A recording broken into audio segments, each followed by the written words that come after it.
And welcome, ladies and gentlemen. My name is Rich Borland. Another edition of USPBL Baseball here. It is a hot one today in Utica, Michigan, as we're pushing triple digits. I'll be calling this one all on my own tonight, so let's take a ride down memory lane from last night's contest that nearly lasted 4 hours.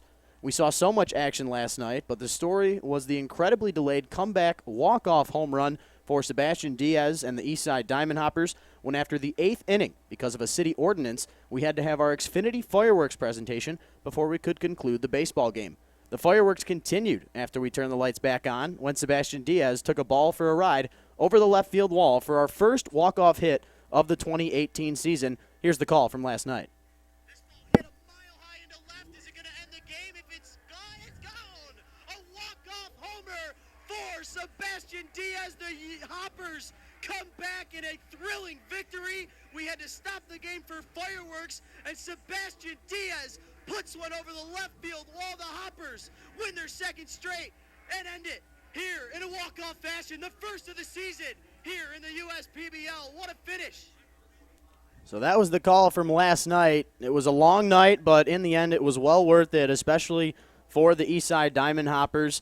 But looking onto today's game, we have the Unicorns coming off of probably their toughest loss of the season as they take on the Westside Woolly Mammoths here, as it's our WCSX Classic Rock Saturday with the Eagles Tribute Band jamming all night long. Looking onto the pitching matchup for tonight's game, we will see Jake Mayer of the Utica Unicorns and Michael Klein of the Westside Woolly Mammoths. Both of these pitchers are part of the new group that joined the USPBL a few weeks ago when the first set of cuts were made. On the season, Mayer has made 4 relief appearances with 5 2/3 innings pitched. In that span, he has yet to allow a run or a walk while striking out 5. As for Klein, he has 2 appearances with 1 start. On the season, he's pitched 8 1/3 while allowing 1 earned run on 6 hits. He's allowed 3 base on balls while retiring 8 batters via the K alongside a 1.08 ERA.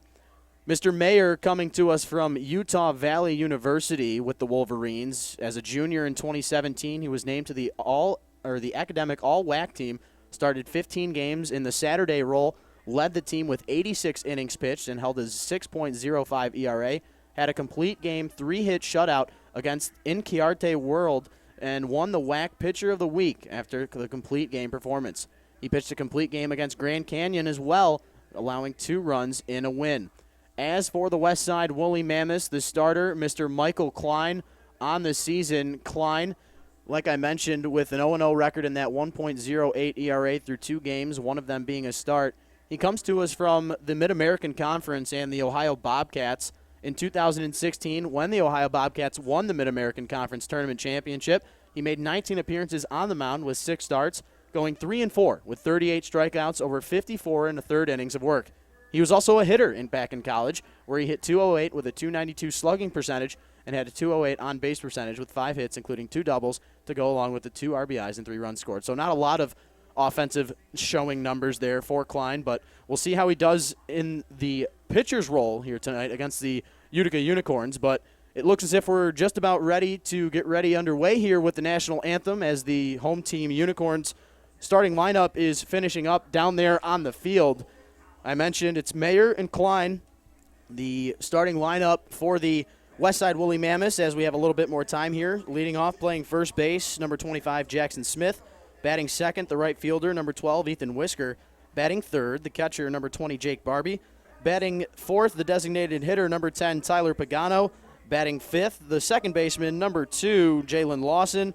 Batting sixth, the third baseman, number 4, Andrew Dundon. Batting seventh, the center fielder, number 19, Drew Kitson. Batting 8th, the shortstop, number 15, Alec Allred. And then rounding out the Westside Woolly Mammoth starting lineup, coming to us, number 18, the left fielder, Thomas Fiesel. So it looks as if our former Vice President of Marketing, Miss Vanessa Carr, is down on the field, and she's actually singing our national anthem tonight. So we will send it down to the field, and when we come back, we will have first pitch here from Utica on this final day of June.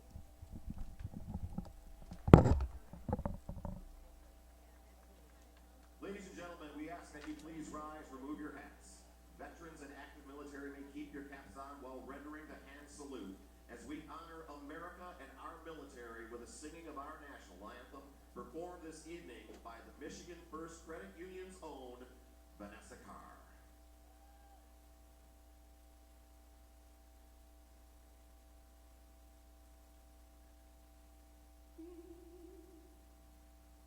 By the dawn's early light, what so proudly we hailed at the twilight's last gleam, whose broad stripes and bright stars through the perilous fight o'er the ramparts we watched were so gallantly streamed, and the rocket's red glare,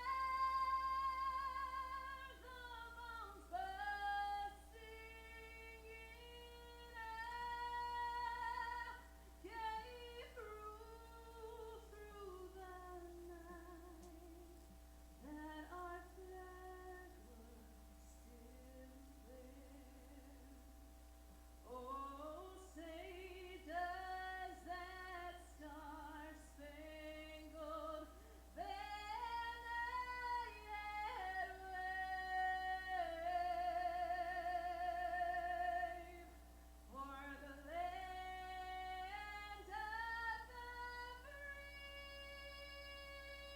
free and the home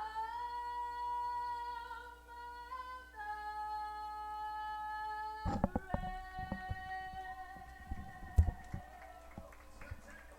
Well, there you have it, ladies and gentlemen. The national anthem has been sung, so that only means coming up next here, our first pitch. Once again, Rich Borland here with you, all alone on the broadcast here tonight. Couple broadcast interns short as we're getting ready for the 4th of July weekend coming up here. Got our Wednesday game coming up in about just a week. But as far as tonight goes, Jake Mayer on the bump for the Utica Unicorns. We'll go over his numbers here once again, and they're stellar through the first 4 relief appearances on the season. But, of course, making his first start of the year is the right-hander. Coming to us from Utah Valley University, Mayer with the 0-0 record so far through the 4 relief appearances. 5 2/3 innings pitched. He's allowed no earned runs on just 2 hits, no walks, and 5 strikeouts. So the sample size is small, but for what we've seen so far from Mr. Mayer, it's been good. And then the lineup, once again, that he'll face off against: Smith at first base, Whisker in right field, Barbie doing the catching today, batting third, Pagano, the designated hitter, in the cleanup role, Jalen Lawson batting fifth. At second base, Andrew Dundon, the third baseman, batting sixth. Drew Kitson in center field, he's batting seventh. Over at shortstop, batting eighth, number 15, Alec Allred. And then rounding out this Westside Woolly Mammoth starting lineup, the left fielder, number 18, Thomas Fiesel. Now, defensively for the Utica Unicorns, as we're getting ready to start here, from left to right in the outfield, number 9, Carter Groton left. Number 4, Colby Mayola out there in center field. He made a great diving catch last night. If you didn't see it, check out the Twitter page. Over in right field, number 10, Dan Elliott. And then from left to right in the infield, over there at the hot corner, number 6, Dan Ward. We'll tell you about his offensive prowess that we have seen emerge in the last couple of weeks here. And then over at shortstop, number 22, Bryn Martinez. Over at second base, number 1, Luis Diaz. And then over there at first today, Mr. Nico Lolio. And then behind the dish tonight, the battery mate of Mr. Jake Mayer, number 8, Jimmy Latona. So the Mammoths coming into the game today sitting at 10-8, Unicorns sitting at 9-11. These two teams trying to separate themselves in the standings, but it is as close as it could be as we look onto the final day of June. The Diamond Hoppers, with that thrilling walk-off victory last night, gave them their second straight win as they're sitting at 11-9 on the year. The Unicorns looking to stop their losing streak, which sits at 2 games, as they are 9-11, and then the Westside Woolly Mammoths sitting at 10-8, like I mentioned, on a 3-game win streak. The Beavers, meanwhile, 9-11, tied for last place with the 1 loss in the last game. First pitch here at 7:02 p.m. It is 94 degrees here in Utica. It's going to drop as the night goes, but one of the more muggy days throughout the calendar year. Jackson Smith, the batter, he looks at called strike one, but then the second pitch of the night drills him right on the leg. And you get on base any way you can. You'll take that if you are Shane McCandy and the Westside Woolly Mammoths. First batter reaches safely here to start this one.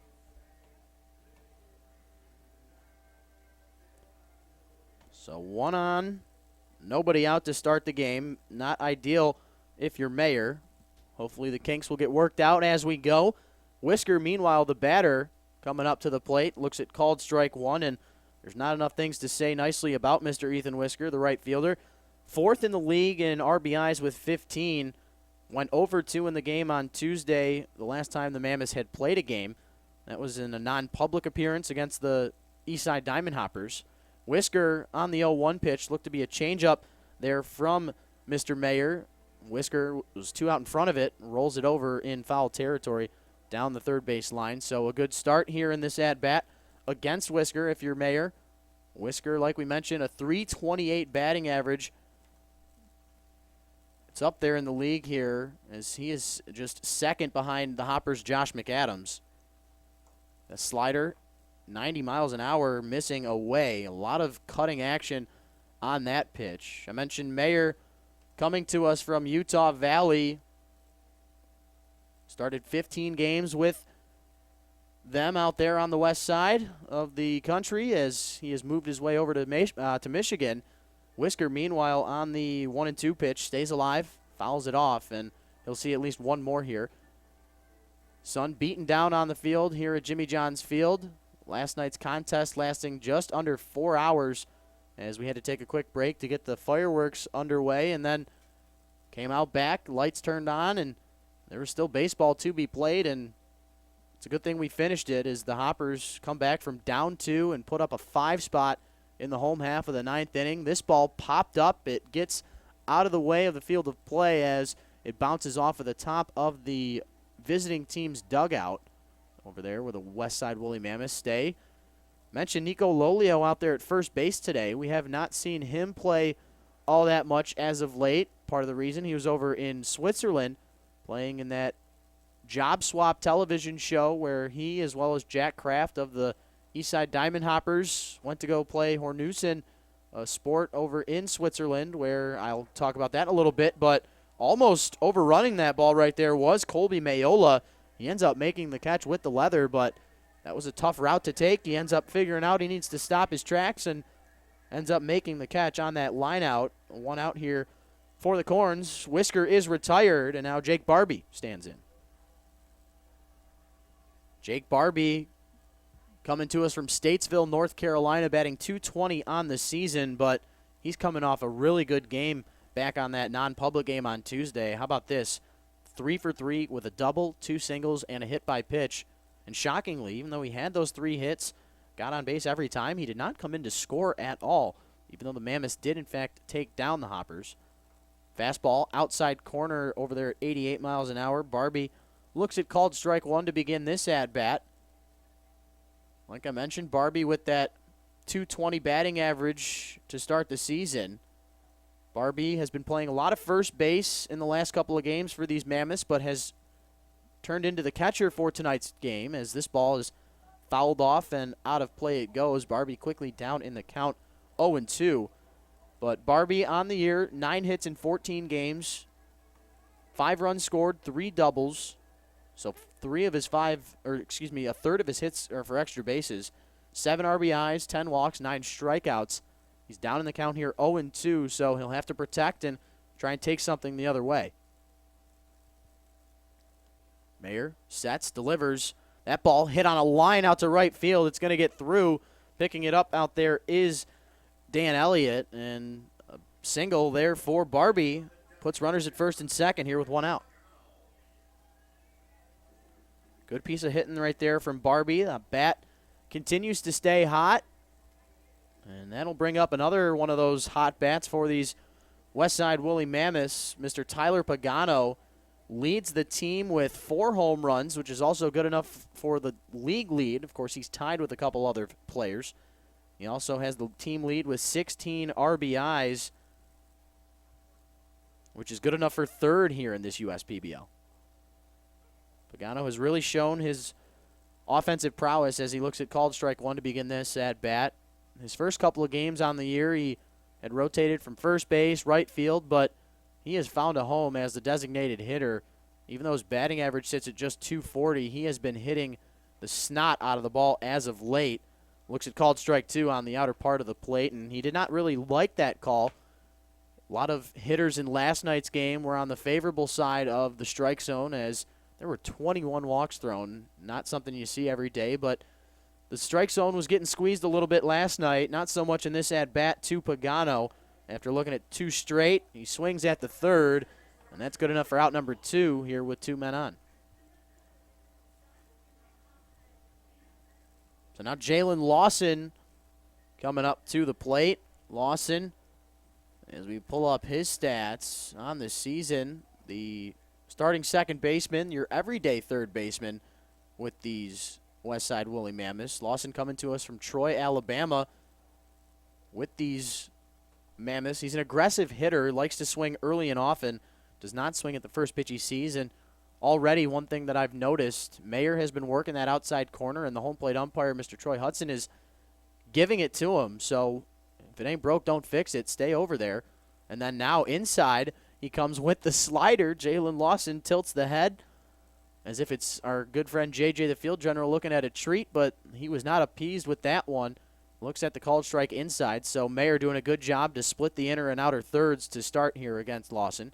0-2 pitch, slider, that one over the heart of the zone, but over to the shortstop, Bryn Martinez, the underhand flip to Luis Diaz, and the force out at second is recorded.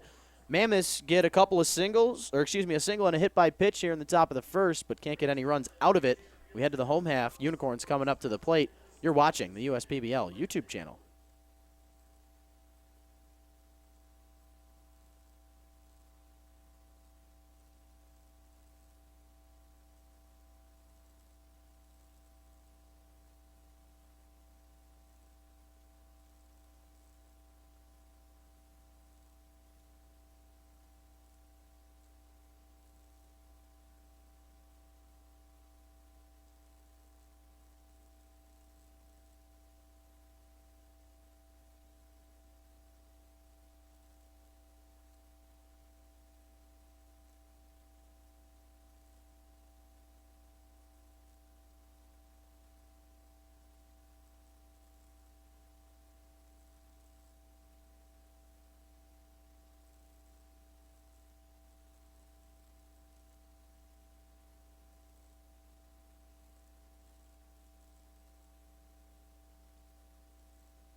Welcome back, ladies and gentlemen. Rich Borland here with you. If you're just joining us, the Westside Woolly Mammoths get 5 batters up to the plate in the top half of the first inning. A hit by pitch, a line out to center, a single from Jake Barbie, strikeout to Tyler Pagano, and then a fielder's choice from Jalen Lawson, recorded out number 3 with Barbie getting taken out at second. 14 pitches for Jake Mayer to start the top of the first inning. He transitions to Michael Klein here with these Westside Woolly Mammoths on the bump. Klein, if you didn't hear his numbers in the pregame show, an 0-0 record through 2 total games, 1 start and 1 relief appearance, a 1.08 ERA through 8 1/3 innings pitched.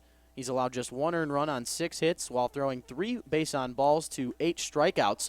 Bryn Martinez, the batter out of Southwest Ranches, Florida, he's first pitch swinging here against Mr. Michael Klein, and out there in left field is Thomas Fiesel. He makes the catch for out number 1, and that's a perfect transition into the defensive scheme for these Westside Woolly Mammoths today. Out there in left field, Mr. Thomas Fiesel, like we just mentioned.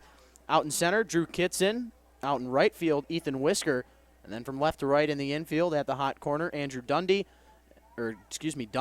Over at shortstop, this number 15, Alec Allred. At second base, Jalen Lawson. And then over there at first base is Jackson Smith.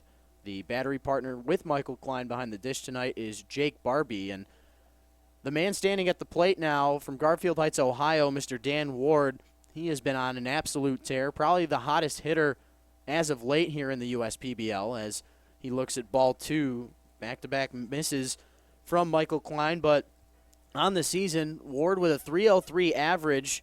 That is the 5th best in the league, tied for the league lead with 4 home runs. He had one in yesterday's contest that was a 3-run shot.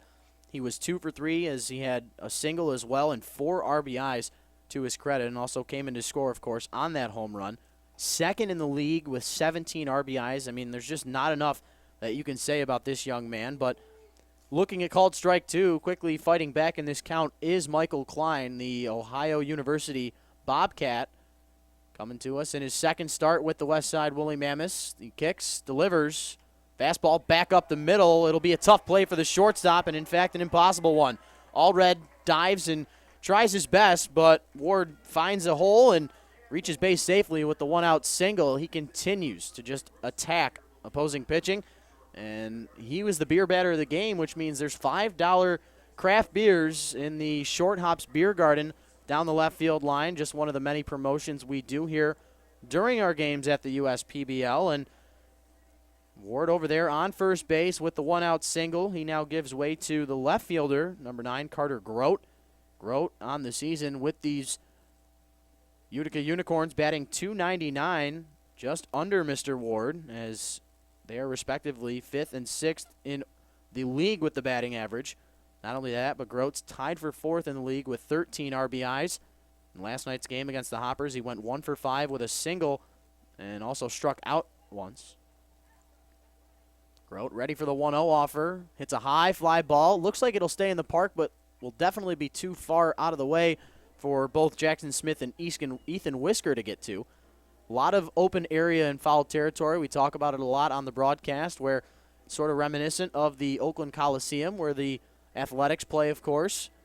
A lot of room for plays to be made, but also instances where you see right there, normally that ball would get out at any stadium, but this one stays in, just not enough room for the players to get to. Grote ready for the 1-1 pitch. Klein bringing it.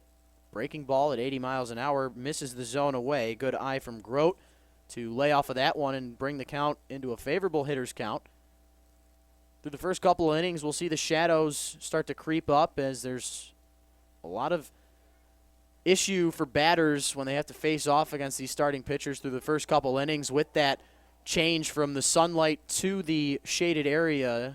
And Grote not having trouble seeing that ball. He takes it for a ride and ends up finding the mitt of Thomas Fiesel. He has recorded both of the first 2 outs here for these Mammoths as Ward remains over there at first base. And now standing at the plate is the designated hitter, Austin Ledoux. Klein with 10 pitches so far on the night, 6 for strikes, 4 for balls. Ledoux in last night's contest against the Eastside Diamond Hoppers went 2 for 3, had 2 singles, but also walked twice. Hard ground ball over to the left side, finds the mitt of Alec Allred. He tosses it to second for the force out, and we are through 1 here at Jimmy John's Field, all scoreless. We head to the second. You're watching the USPBL YouTube channel.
Welcome back, ladies and gentlemen. Rich Borland here with you, out for his second inning of work. Mr. Jake Mayer.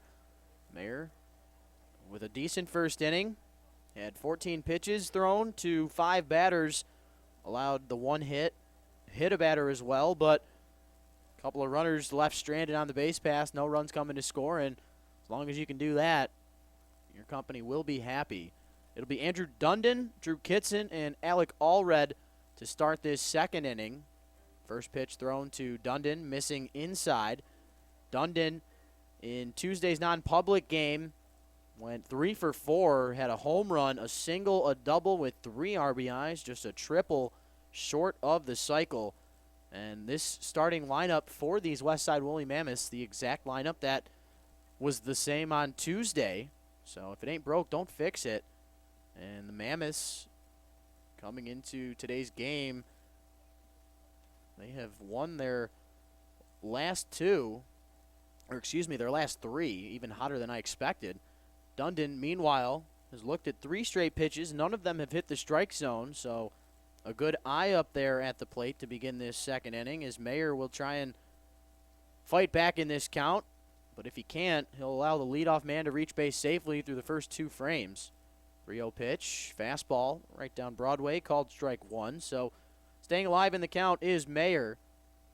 Mentioned Mayer coming into play today with just the 4 relief appearances. He's making his starting debut here with these Utica Unicorns. That ball on the 3-1 pitch hit high and deep out to left center field, at the track, at the walls, Mayola, but you can forget about it. Off the scoreboard, back-to-back games for Andrew Dundon, his second of the season. This one gives the Mammoths the 1-0 lead.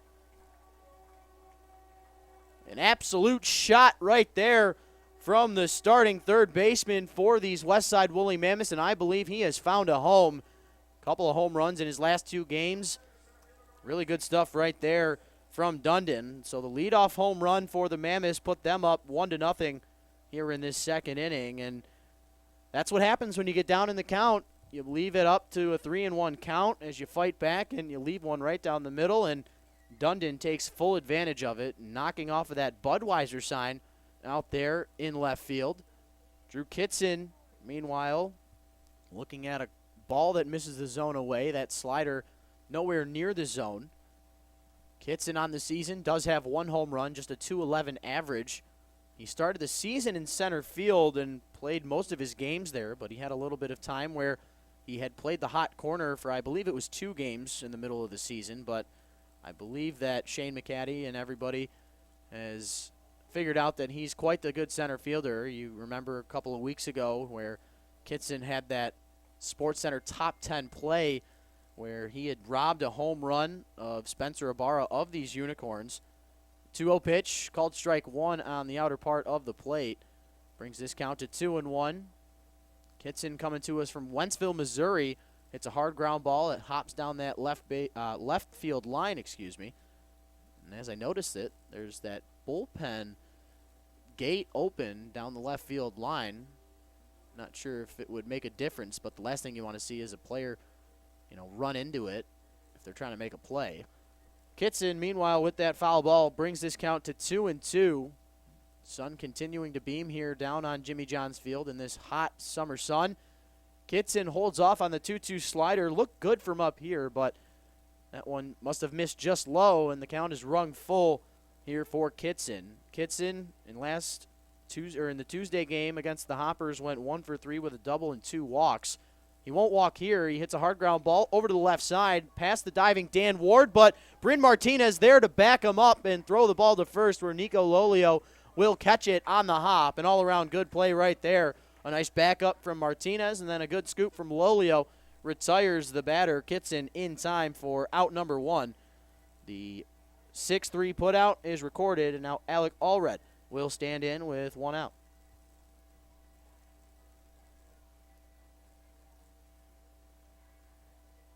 Alec Allred listed as a utility player, so he can pretty much do anything you please.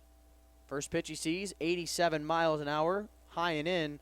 Takes a cut at it, fouls it off as he tried to fight that one into right. Mentioned it's our WCSX Classic Rock Saturday here at the ballpark.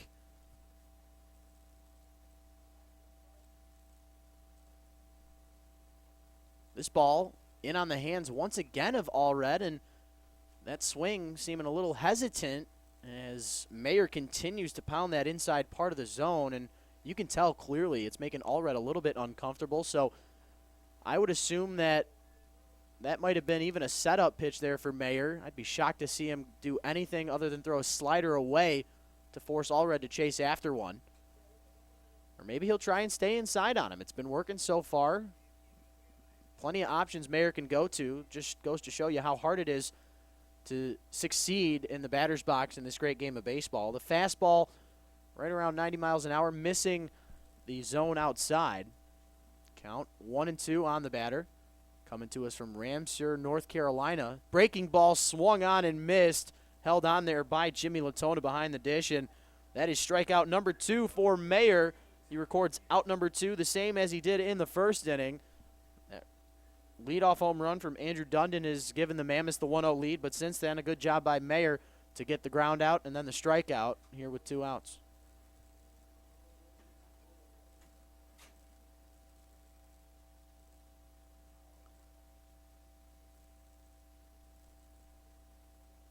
So now Thomas Fiesel standing in. Fiesel looks at called strike 1, looked to be a tad outside, but Fiesel batted in the 9-hole back on Tuesday in that non-public game against the Hoppers, went 1 for 5, had a single, but also struck out twice. This fastball in there at 89 miles an hour, just missing outside, and Mayer continuing to work on the inner and outer thirds, and that is a recipe for success. If you do your best to not leave the ball over the middle, it's really the only pitch he's made a mistake on tonight, and that was that 3-1 pitch to Andrew Dundon. As that one swung on and missed from Fiesel, he gets him out in front of it. So Fiesel quickly down in this count here, 1-2.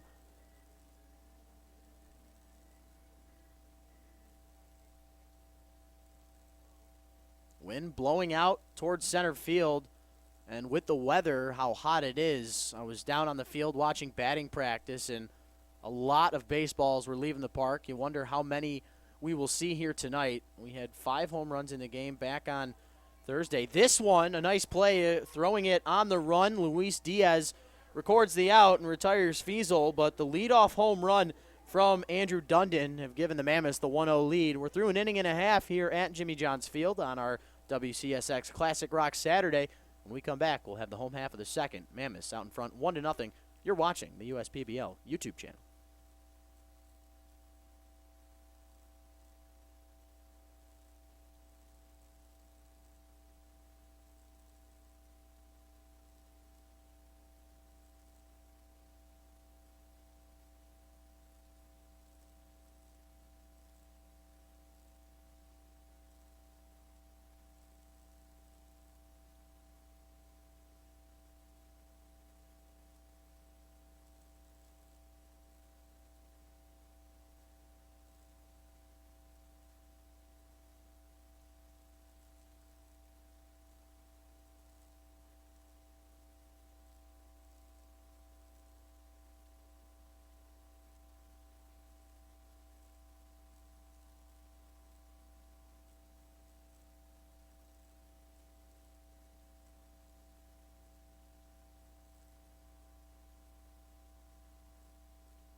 Welcome back, ladies and gentlemen. Rich Borland here with you.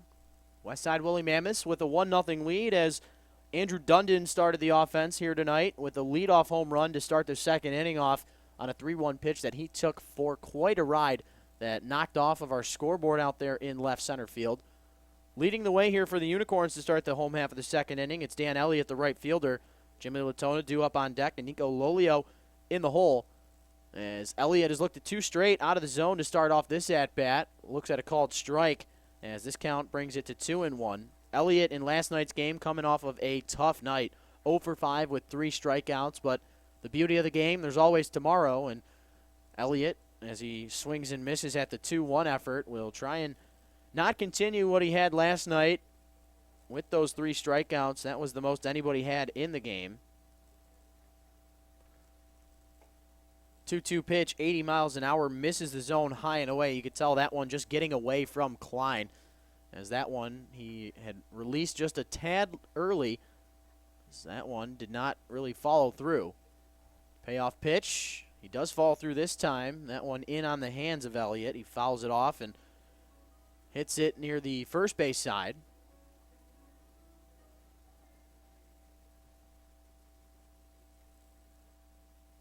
Elliott coming to us from Willoughby, Ohio. Not too far of a trip. Payoff pitch, fouled off into the protective netting, and we'll keep this one going. And, you know, for as hot as it is, there's a lot of wind out here in Utica. Not really sure what the correlation is between all this heat. You would think with the heat there would be not as much wind in the air. Elliott, meanwhile, with some wind, swinging and missing in his first plate appearance, goes down for out number 1, and Jimmy Latona will come up to the plate. Latona, our starting catcher here for these Utica Unicorns, the 1-800-Hanson's player of the game. If he gets a hit, dollar off Dole Whip here at the ballpark. And I'll tell you what, if you've been to Jimmy John's Field and have not tried the Dole Whip yet, you are missing out. One of the hottest commodities. It's, I believe, only sold at Disneyland, Disney World, and right here in Utica. So unless you're at one of the greatest theme parks in the world, the only other place in America you can get it is right here in the heart of Utica. Latona, meanwhile, fouls off the 1-0 effort down that third base dugout area. Latona, coming to us from Rochester, New York, had a 1 for 5 night against the Hoppers with a single, a run scored, but also had 2 strikeouts. Latona ready for the 1-1 pitch, takes it deep out to right field the other way. At the track, at the wall is Whisker, and he puts 2 hands in the air to make the catch. Good job right there from the man out of Hillsdale College to come up with that one. Mr. Ethan Whisker, as we get a little notice of him over there in right field, one of the most promising position players in this league. He's one of the youngest guys, but has been able to put up some of the best numbers. And I've had conversations with a lot of people here at the USPBL, and, you know, we've had 21 players get picked up by major league affiliates, but most of them have been pitchers. Of course, there's never enough pitching at the professional level. So Latona retired via the fly out to right field. As far as he hit it, it just could not leave the park. And now Nico Lolio standing in, looks at 2 straight pitches. Both of them have missed the zone. You probably can't see it on the video camera, but Lolio has normally been rocking the flow, but he has traded it in for some braids. And, you know, I talked to him in the locker room before this game had started, and he was just trying to change it up. The mojo wasn't working so far as he looks at ball 3 here, but batting just 176 here with these Unicorns, and he hasn't played in every game either. So this slow start to the season hopefully will not continue for Lolio. Looks at the 4 straight pitch that misses the zone and records the 2-out walk. So a good job there from Lolio to put the Unicorns with a base runner here with 2 outs. And now Luis Diaz will stand in here with 2 outs and 1 man on.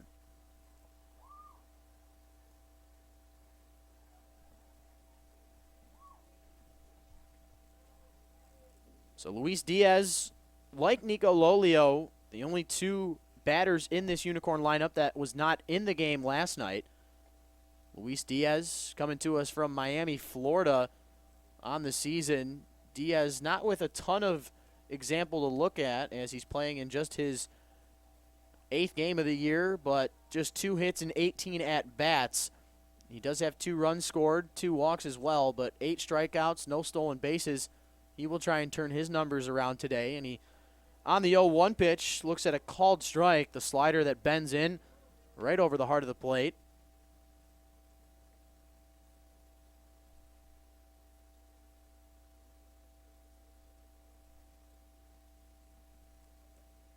Diaz ready for the 0-2. Klein with a little bit of a wait, but he ends up delivering the breaking ball in there at 74 miles an hour. And he stays off, fouls it away, and continues to stay alive here in this count.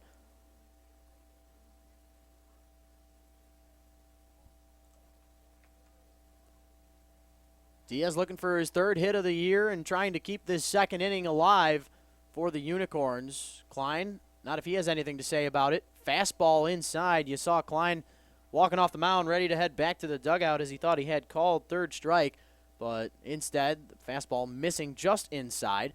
We saw with Mayer how he had been working the outside and inside thirds, but more of the outside one, and he had been getting a lot of calls, so maybe we'll see Klein try and attack that outside zone this time. 1-2 pitch. There it is, right down Broadway, called strike 3. Luis Diaz can't believe it. He believes that that one was too high. Of course, Diaz with that short stature, just 5'8". But instead, he ends up going down via the look. That's the 2nd strikeout of the inning and the game for Michael Klein, and he ends the 2nd with the base runner stranded at first. We head to the 3rd inning. You're watching the USPBL YouTube channel.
Welcome back, ladies and gentlemen. Rich Borland here with you. Jake Mayer back out for his 3rd inning of work. He'll face off against the top of this Westside order in Jackson Smith, who reached in his first plate appearance by the hit by pitch. It'll be Smith, Whisker, Barbie due up. Combined 1 for 2 of these 3 batters. Barbie had that single in the first, but was retired for the 3rd out at 2nd base. Smith swinging on the 1-0 offer. Bryn Martinez with a good route, but getting called off by his left fielder, Carter Grote, here for out number 1. 1 up and 1 down. Smith is retired to start this 3rd inning. And here comes that young man that I talked about in the home half of the 2nd, the right fielder, number 12, Mr. Ethan Whisker. 4th in the league with 15 RBIs. Was 0 for 2 in Tuesday's game against those Hoppers, and starts tonight off 0 for 1, but had a good piece of hitting. It was out there to center field on a line just right at Colby Mayola. And right down the middle here with this pitch is Mayer. Whisker looks at it for called strike one. On the season, Whisker 22 for 67. It's a ground ball over to the left side. It's rolled, and an easy play right there for Dan Ward. 2 up, 2 down. Good start here for Mayer, as I mentioned. 36 pitches through the first 2 frames. Faced off against 5 batters in the first, 4 in the second. Trying to record his first 1-2-3 inning here, but not if Jake Barbie, the hot bat for the Mammoths, has anything to say about it.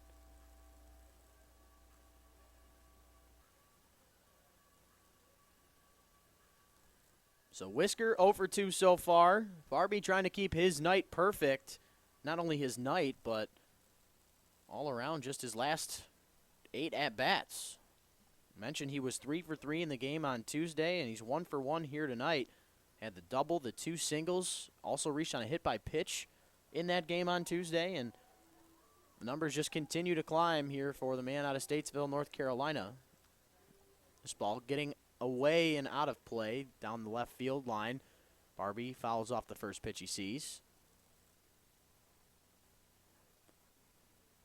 It's a gorgeous night here for baseball. A tad hot, but of course the USPBL accommodating their fans, giving out free cups of water at multiple stations here throughout the ballpark. Right, left field, up here on the concourse behind home plate, down near the main gates as well as fans are walking in. So, you know, we want to have as many fans happy here at the ballpark, but with the temperatures in this heat, with the humidity, you know, just we're doing everything we can to help these fans out and enjoy their night, whether it's with water or other beverages. Barbie, meanwhile, the count has risen to 2-1 here on the catcher today. Mentioned how he's been fluctuating back and forth between catcher and first base.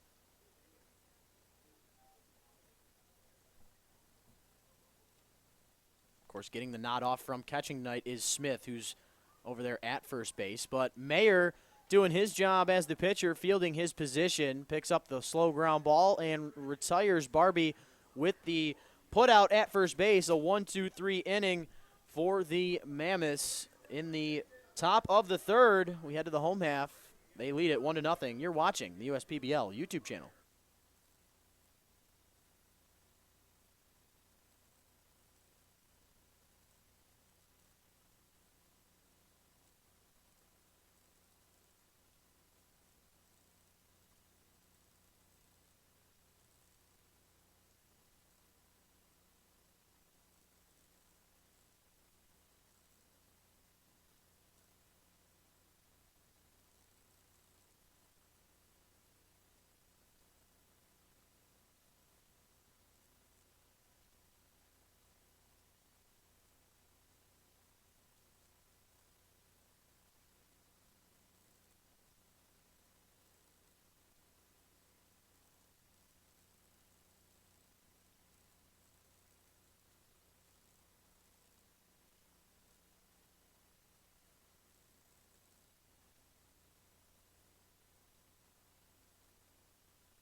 Welcome back, ladies and gentlemen. Before we can even get back on the air, Mr. Colby Mayola hitting the first pitch he sees as he starts off this third inning with a ground, or the home half of the third inning, excuse me, with a ground out to Jalen Lawson at second base. No better start right there for Michael Klein, who comes into this third inning with 31 pitches, 18 for strikes, 13 for balls, 2 strikeouts, and 1 walk thus far. Both of those strikeouts and the 1 walk coming in that previous second inning. But back to the top of the order, second time through the lineup we will go. Bryn Martinez standing in with 1 out here, and it's the home half of the third. Martinez in his first plate appearance flew out to Thomas Fiesel. He didn't have to move much. Klein on the 1-0 pitch throws one for a called strike right down the heart of the plate. Infield, outfield for the most part at normal depth. Lawson, like he always does, starts in the outfield grass and then steps into the infield dirt. This one, though, will go right over his head and go into right center field. Thinking about 2 is Martinez, rounding first, heading to second. He'll slide in safely under the throw, and that's a 1-out double there as he stretches the single. And that is a nice job right there. A softly hit ball into the gap. Didn't get out there too quickly, and because of it, Martinez uses his speed and gets into scoring position with 1 out. And a dangerous, dangerous individual coming up to the plate. I'll tell you what, if I was Michael Klein, I would debate on putting Mr. Ward on first base right here to get the force out.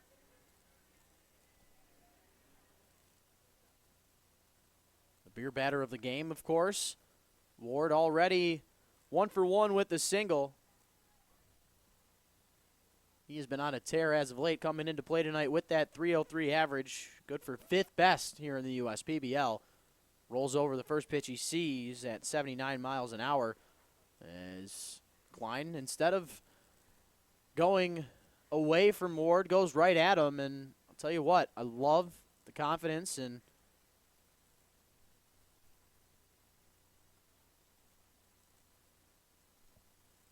Ward down in this count here, 0-1.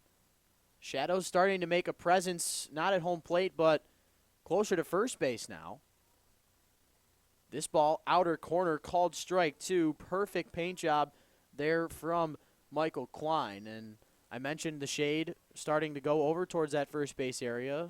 Got a interim coach here with these Utica Unicorns. It's actually our vice president of marketing and PR here at the USPBL, Mr. Scott McDonald. And even though his duties don't necessarily involve a lot with the actual baseball here at Jimmy John's Field, he's done a tremendous job with the marketing and PR side of things here in his first season with the USPBL. But he's a great baseball mind as Ward looks at ball 1 here.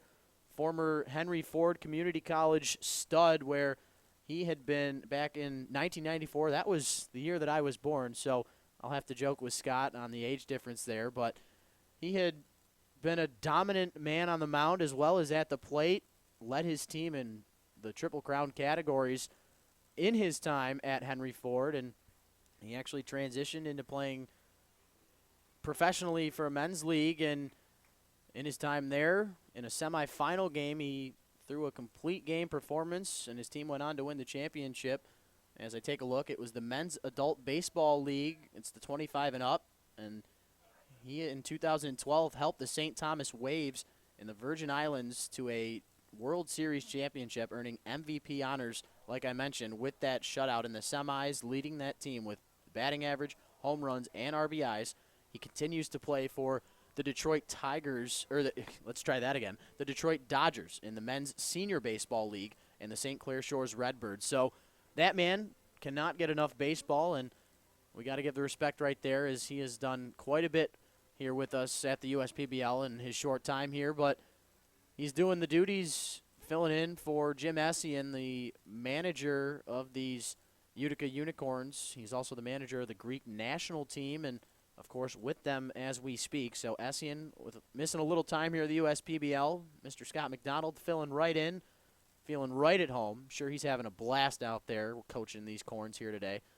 Ward still in this count at 1-2 after he fouled off the last pitch, and it got a piece of Barbie. Over there at second base is Martinez. Keeping an eye on him is Klein as he steps off. Lawson continuing to hover around that second base bag to try and keep the base runner honest. Wind blowing out towards left field now. Perfect opportunity for Ward to give the Corns a lead, but instead fouls off another one, and this at-bat will continue.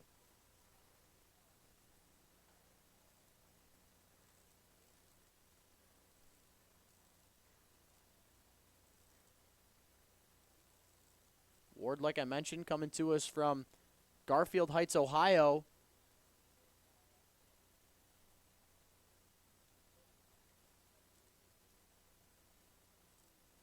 Ward coming to us from Tennessee Wesleyan University as he looks at ball two that misses the zone outside. In his time there at Tennessee Wesleyan University in 2016 and 17, played in 111 games, started 78 of them, a .329 average with 91 hits, 83 runs scored, 16 doubles, a triple, and 21 home runs, which all of those home runs came in 2017. Had 71 RBIs, 59 of them in his final year, 31 walks, 57 strikeouts, and 23 stolen bases. He continues to attack here against Michael Klein. He just cannot get the right piece of the bat on it, but the beauty of it, he continues to force this pitch count to climb. Klein had came into this third inning with 31 pitches. As we take a look now at what he's currently at, Klein with now 42 pitches. Let's try that math again. The 2-2 pitch sliding away at 81 miles an hour. Ward has worked this count full. He has now seen counted 8 pitches. Pitch number 9 of the battle will come up here. If you're just joining us, the Mammoths out in front 1-0 over these Unicorns. The solo shot from Andrew Dundon that started off the top of the second inning is all we have written so far. Lawson covering second base, shading back towards his position now. The payoff pitch, ground ball right to him, as this one will retire Ward, even though he had a great at-bat. Just cannot get the results he wanted, but not a at-bat that goes unnoticed. He at least does his job of hitting the ball to the right side of the infield to let Bryn Martinez get to third base. So even though Ward didn't get the base hit that he wanted, he does a good job to allow the runner to move up 90 feet closer to scoring, and if Carter Grote can bring him in, Dan Ward will take it, as that will be just as good as a hit. That's the basis of the game. Get him on, get him over, and get him in. And that's what Carter Grote's trying to do right now here with 2 outs. This ball hit out into left center field. It's shallow. Could be trouble for Kitson, and in fact it will. So Ward's ground out proves pivotal, and that one falls in for a single. Coming in to score is Bryn Martinez, and we are all tied up at 1. First pitch swinging there from Carter Grote, and he has been hot all year long. Mentioned he is up there for near the league lead in hits, I believe. As we take a look at the leaders here, pull up our stats, as Carter Grote just hit his, let's count it, league leading 27th hit. Second place, Mr. Josh McAdams of the Eastside Diamond Hoppers with 24. So Grote now with a 3-hit lead here in this USPBL.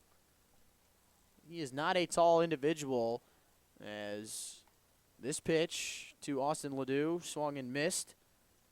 Grote over there at first with the RBI single. He's 1 for 2. Ledoux reached on the fielder's choice that ended the first inning when Ward was retired at second. Ledoux down in the count 0-1, trying to get his first hit of the night here. Not if Klein has anything to say about it, and that breaking ball slider painting that outside black. That's a perfect pitch right there.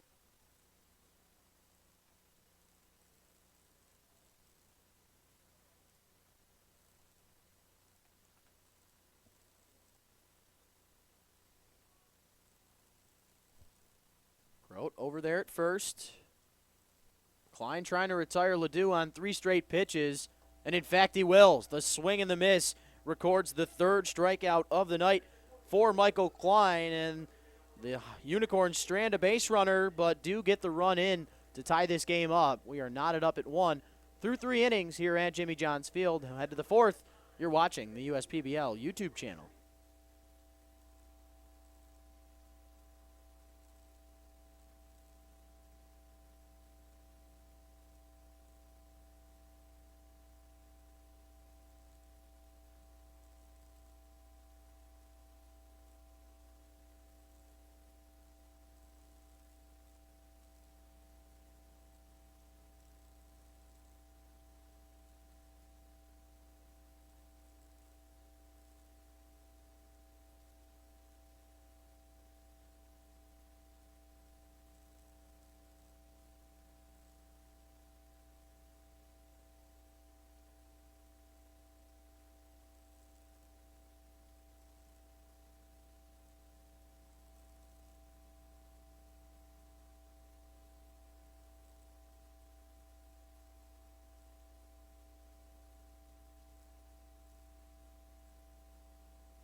Welcome back, ladies and gentlemen, to the fourth we go. Back out on the hill for the Unicorns, Mr. Jake Mayer. We've seen a lot of first pitch swinging tonight on these at-bats. You love to see that. Pagano, the Oakland University native, hits a hard ground ball over to the left side of the infield where Bryn Martinez corrals it and throws it to Lolio, who's had his second scoop of the night over there at first base. Really nice job there from that young fellow to help out his shortstop. So Pagano is retired via the 6-3 putout here on one pitch. Back out there for his fourth inning of work, Mr. Mayer. Mayer on the night with, count them, 45 pitches.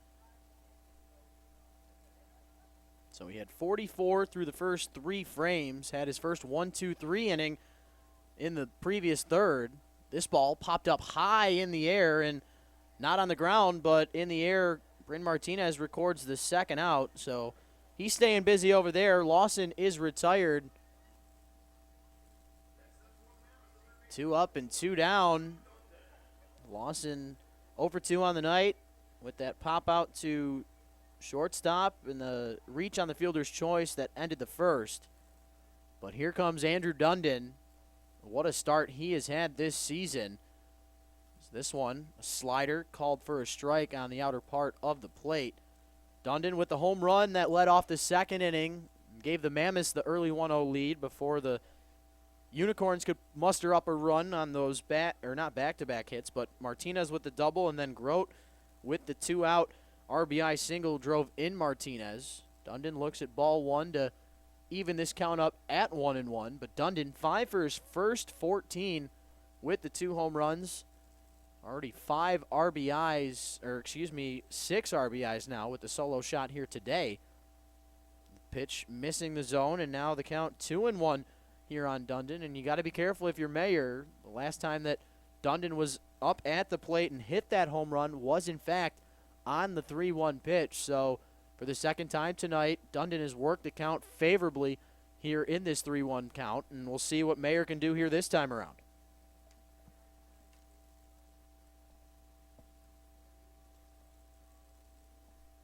The 3-1 pitch misses low, and I wonder if Latona would have been able to squeeze that if that would have brought the count full, but he can't hold on to it, and because of it, Dundon has yet to have been retired tonight. Reaches first safely on the 2-out walk, and Mayer can't get his second consecutive 1-2-3 inning, so he'll now deal with Drew Kitson, who is 0 for 1 on the night with a ground out to shortstop. So what a busy night, though, for the shortstop, Mr. Bryn Martinez. If I take a look at our scorecard, he has been involved with all 3 of those plays. The one to Pagano here to start the fourth, Lawson retiring him for out number 2, and then back in that second inning when he retired Kitson on the ground out.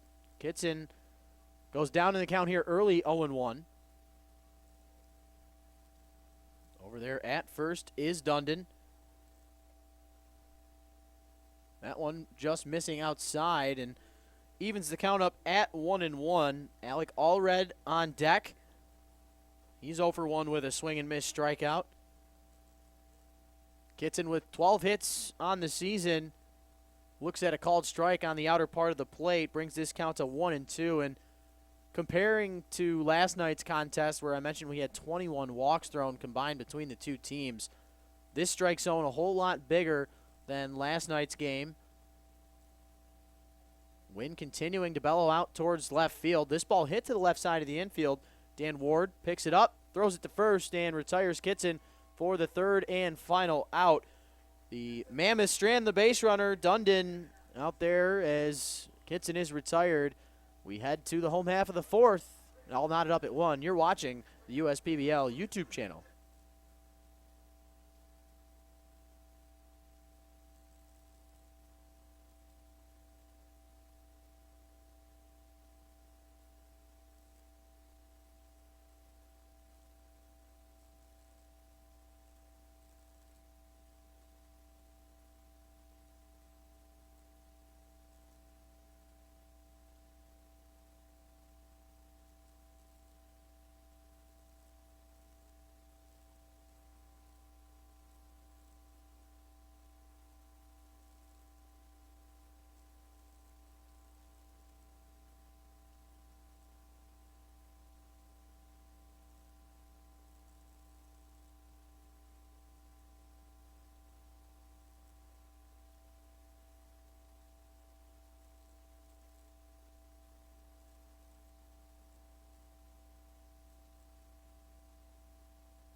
Welcome back, ladies and gentlemen. Rich Borland here with you, and the streak continues here with the first pitch being swung on to lead off an inning. If I take a look, we had a first pitch swinging in the home half of the first as our good friend JJ, the field general, picks up the baseball bat doing his duties. But back to that conversation where the leadoff batter of the half inning swings at the first pitch. We saw it in the home half of the first. We saw it in the top half of the third, the home half of the third, the top of the fourth, and now the bottom of the fourth. So the only half inning where we did not see the batter swing on the first pitch was in the top of the first and the second inning when Jackson Smith reached on a hit by pitch on the second pitch he saw, and then Andrew Dundon working that 3-1 count in the top of the second inning when he hit the solo shot off of Jake Mayer. But Dan Elliott was the leadoff batter. He's already out in this one. Jimmy Latona, though, meanwhile, hitting a high fly ball out to left field. The 1-800-Hanson's player of the game puts one over the wall, our second home run of the night. This one gives the Unicorns a 2-1 lead. What a shot right there from Jimmy Latona. Latona, as we take a quick look on the season, Jimmy Latona, the catcher, count it. Let's see right here as our homepage continues to load. That's his second home run of the season. Nice spot right there from Latona to give the Unicorns a lead. 1 run in the third and now 1 here in the fourth. Good job right there from the starting catcher to help his teammates out. Michael Klein, meanwhile, with 48 pitches through the first 3 frames. This ball hit on a rope out there to right center field. This one will stay in the park, though. Ranging to his right and making the catch on the run is Ethan Whisker. Lolio with a big fly, but can't put it out of the park.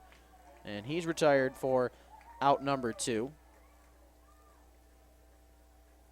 But what a shot right there from Jimmy Latona. And I'll tell you what, with the way that the weather's been changing, the heat getting to some of these players, but as far as the baseball's concerned, it is flying off of these bats, and advantage clearly going to the hitter as the months will continue into the heat as we're going to transition into July tomorrow. But for pitchers, you definitely have to work even harder to try and keep the ball low and not allow these hitters to take the pitches for the rides. This one hit down that right field line. Love the effort there from Jackson Smith, the first baseman, but it sails foul down that right field line. Luis Diaz, the batter, the count 1-1 on him. He had struck out looking to end the second inning.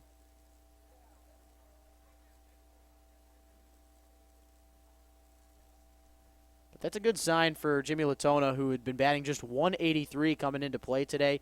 His first at-bat, he flew out to right field, but a nice home run has given the Unicorns the 2-1 lead. And meanwhile, Alec Allred looking all out of sorts over there at shortstop. That ball, a routine grounder, but he just simply cannot make the play. And the second baseman of the Unicorns hitting the ball hard enough and reaching base safely on that error. We'll see if it comes back to haunt these Mammoths here, and Michael Klein will have to continue to pitch here in this fourth inning.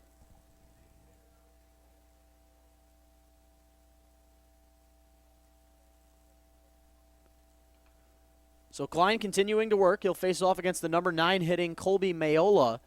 Mayola with a great diving catch last night. This ball hit over hard to the first baseman, Mr. Jackson Smith, and he transitions from his first base position to catcher, mentally at least, as he drops down to a knee and blocks that baseball as it was hit very hard right there by Mayola.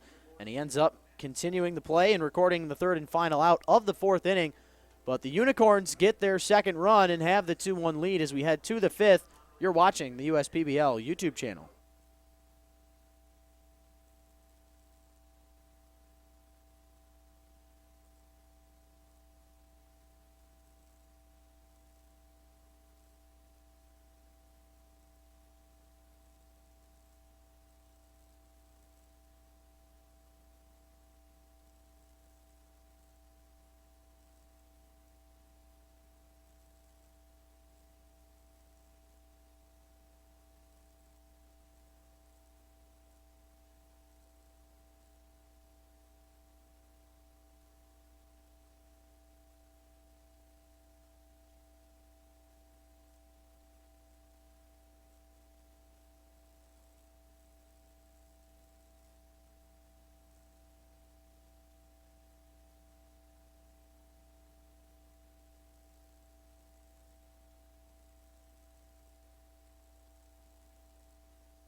Welcome back, ladies and gentlemen. Rich Borland here with you. It'll be Alec Allred, Thomas Fiesel, and then back to the top of the order in Jackson Smith to start off this fifth inning.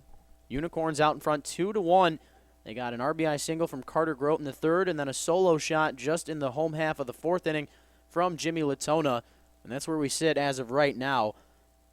Alec Allred on the night, 0 for 1 with a swing and miss strikeout back in that second inning for out number 2. He's trying his best to not record out number 1 here in this top of the fifth inning via the same result. He was 1 for 3 in the game on Tuesday in the last game for the Mammoths. Had a single and 2 walks to his credit, but not seeing the ball as well as he did on Tuesday here tonight with that swing and miss strikeout in the second inning. Mayer, though, working really well on both outer and inner thirds of the plate. A good stop, meanwhile, from the home run hitter, Jimmy Latona, as he drops to his right and keeps that one in front of him.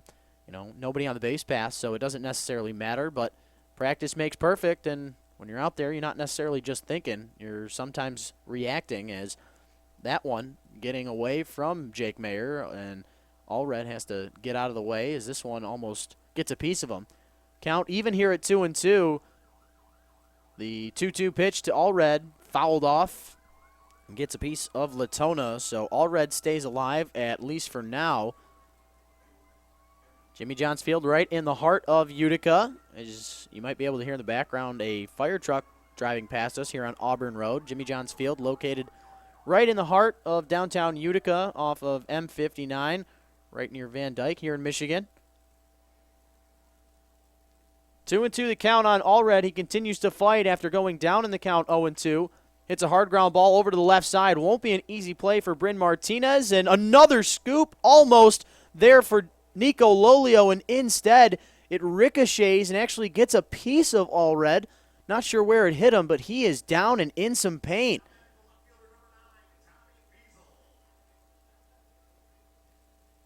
Our good friends from Beaumont out there to help take care of him, but he is clearly in pain. As I take a look at our video feed, you can't necessarily see it, but with a break in the action, we'll turn it just a little bit as he is getting tended to over there, as you can see. And I'm not sure if it was the ricocheted ball that got a piece of him, or maybe he just stepped on something wrong as he was busting his tail down the line, but you hope it's just maybe he got the wind knocked out of him. Last thing you want to see is, you know, anything dramatically hurt. But he is clearly in pain here as he is still sitting on his back with the trainers next to him. His manager, Mr. Shane McCaddy, over there as well. And you just hold your breath for a second, hoping that he will be able to get up and walk away on his own power, as his teammates and coaches, umpire over there as well, tending to him. And we see Eric, pull this out. We see Jordan Thomas getting loose down the first base side, as you can just tell Alec Allred clearly in some pain, and he's going to, unfortunately, it looks as if he's going to be taken out of this game. Not necessarily sure what had happened, but Allred's night is done. We'll bring the camera back to where it needs to be. Maybe a little bit more here. Sorry, working up alone in the booth. No broadcasting interns to help out tonight, but that is A-OK.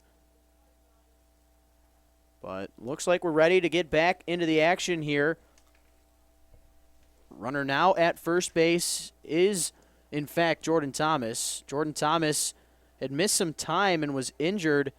Not exactly sure what with, but he had missed a couple of weeks, as I'll take a look at the last time that Thomas had been in a game for these Westside Woolly Mammoths was all the way back on June the 6th. So nearly a month out with these Westside Woolly Mammoths. You like to see him back in action, but of course it comes at the expense of Allred hurting himself and coming out of this game. In the books, I believe that was marked an error, a throwing error on the shortstop, Bryn Martinez. So Allred reaches on the E6. Thomas gets his, count it, 4th stolen base of the year already. So 4 stolen bases for a guy who has missed an entire month. Clearly speed, the biggest factor of Thomas's game. hasn't done well offensively as he bats just 152, and we saw the error earlier on in this game. That was just previously in the 4th inning.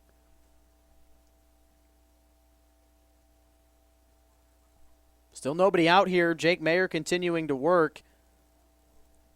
Mayer now with, as this ball chopped to the left side, Ward picking it up, throwing to first. Thinking about it was Thomas, but he will in fact stay at second base. Good job by Ward to get the baseball.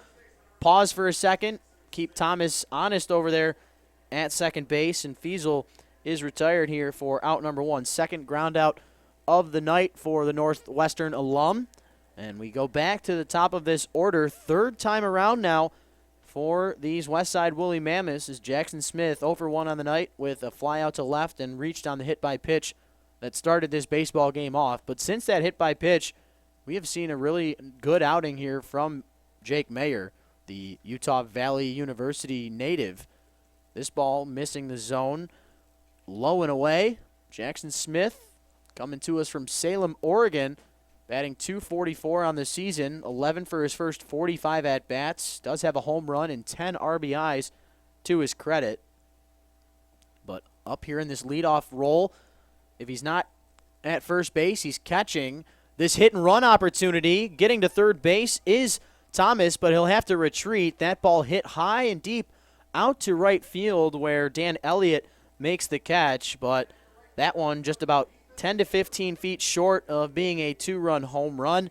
Thomas has to retreat back to second as Whisker now stands in, and Shane McCaddy not too happy with his base runner. I can tell by his body language. He was hoping that Thomas was going to tag up there as he would have easily made it to third base.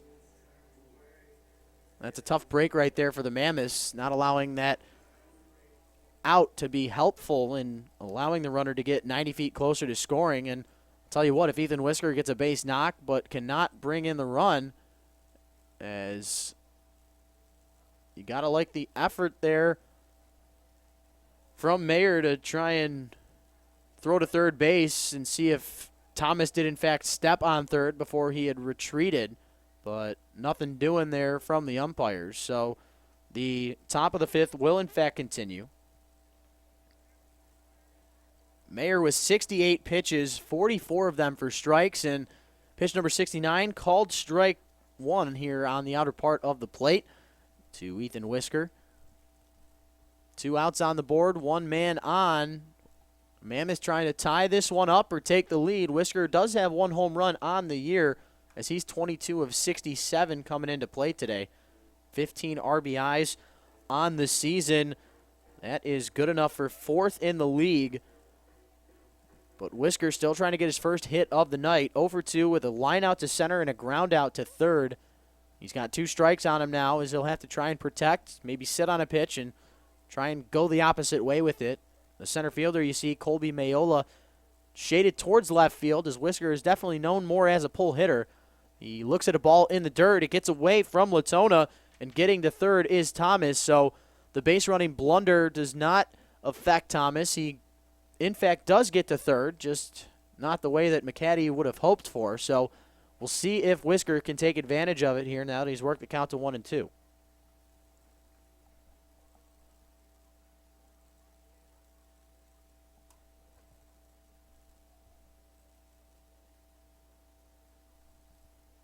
Long little break here as Mayer will readjust, get the sign.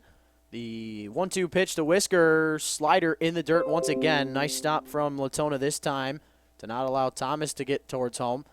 Count evens up at 2 and 2 here against Whisker, and if you're Mayer, you do have a pitch to work with. You want to make sure you don't give Whisker too much of the plate. See what he brings here. The 2-2 pitch, fastball high, lifted out to right field. On his horse is Elliott, and he makes the catch on the run for the 3rd and final out. But even when Whisker gets out, he hits the ball hard, and that's really what the scouts notice. As we head to the home half of the 5th, Mammoths still trail at 2-1. You're watching the USPBL YouTube channel.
Welcome back, ladies and gentlemen. Rich Borland here with you. We're through 4.5 innings, and if you're just joining us, the Unicorns out in front 2-1. The Mammoths with a solo shot from Andrew Dundon in the second inning gave the Westside Woolly Mammoths the 1-0 lead, but the Unicorns with 2 runs since then, an RBI single from Carter Grote in the third and a solo shot from Jimmy Latona back in the fourth inning, have given the Unicorns the 2-1 lead. Back out there for his fifth inning of work, Mr. Michael Klein, the Ohio University native. He starts off Martinez with a called strike, and then a ball, and then this 1-1 effort fouled off and out of play as Bryn Martinez has worked the count here 1-2, but he'll have to protect now down in this count. Infield, outfield at normal depth, a lot of room up the middle. The 1-2 pitch missing with the fastball in there at 87. Low and inside in the dirt. Good stop from Jake Barbie. Good crowd on hand for tonight's game. Like I mentioned earlier on, it's our WCSX Classic Rock Saturday. Got the Eagles tribute band out there on our Dana St. Clair soundstage. But meanwhile, Bryn Martinez has worked this count full, and he has continued to battle in this count. He had that double in the third and came in to score the first run of the game for the Corns. The payoff pitch, fastball that misses just high, and for the first time tonight, Martinez reaches base safely via the walk. That's a leadoff walk there for the leadoff hitter. One on with nobody out, and now there's the troublemaker, Mr. Dan Ward. As far as troublemaking goes, I mean for the opposition, of course. Ward on the night, 1 for 2 with the single. Did ground out to the second baseman, Jalen Lawson, back in the third. But Ward in last night's game against the Hoppers in that 17-run affair, 2 for 3 with that giant 3-run homer after the controversial call down the first base or the third baseline. Ward on that first pitch he sees hits one high, but it was right off the ground, a chopping one over there to the shortstop, Mr. Thomas. Jordan Thomas had to make a rash decision to pick up that baseball and go to first base with it instead of thinking about the lead runner, because getting into second base with ease was Martinez, and because of how that ball was hit, Ward is retired via the 6-3 putout here for out number 1. But just like his last ground out, it did not go unscathed as he moves the runner up once again here. And we'll see if Carter Grote can once again take advantage of Ward's help by moving the runner over and driving him in. This one, called strike on the outer part of the plate. Grote on the night, 1 for 2 with an RBI single in the third, like I mentioned, and then flew out to left field back in the first inning. Thomas Fiesel's been a little busy out there tonight, but so has pretty much all the outfielders. Grote down in this count here, 0-1. Klein thinking about that runner at second base as Martinez has a decent lead over there. Klein brings that front leg up, but holds onto the baseball and does not throw it to second, which is totally okay, of course. Grote ready for the 0-1 pitch. He hits a hard line drive out to left field. Will not be an easy play for Fiesel, but he makes the catch on the run and then adding a jump at the end to retire Carter Grote. That ball hit on a missile, and you can see Grote cheesing as he heads back to the bench as he had just missed that pitch, and because of it is recorded for out number 2 with that line out to Fiesel, as he has been busy all night long. He retires Grote for the second time here tonight. 2 out, 1 man on. Martinez still waiting to come around to score, and he'll hopefully come in for the Unicorns' sake by Austin Ledoux, who on the night 0 for 2 with a strikeout swinging, and then reached on a fielder's choice in the first. Ledoux with the 2 singles in last night's game, also reached twice on walks. Looks at a breaking ball, called strike 1 on the outer part of the plate. A little bit late of a call, but either way, the right one was made there. Ledoux coming to us from Hastings, Minnesota, the designated hitter tonight. Last night's contest, he was, of course, catching. So getting a night off, at least the knees are. And there's Klein once again thinking about the base runner at second by bringing that front leg up and holding on to the baseball, just keeping him honest out there and letting the base runner know that he's thinking about him. The wind continuing to blow towards left field. 0-1 pitch, popped up, shallow right field. Underneath it, Whisker as well as Lawson, but the outfielder calls off his infielder and makes the catch for the third and final out We are through 5 innings here at Jimmy John's Field. The Unicorns out in front, 2-1. You're watching the USPBL YouTube channel.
Welcome back, ladies and gentlemen. Rich Borland here with you.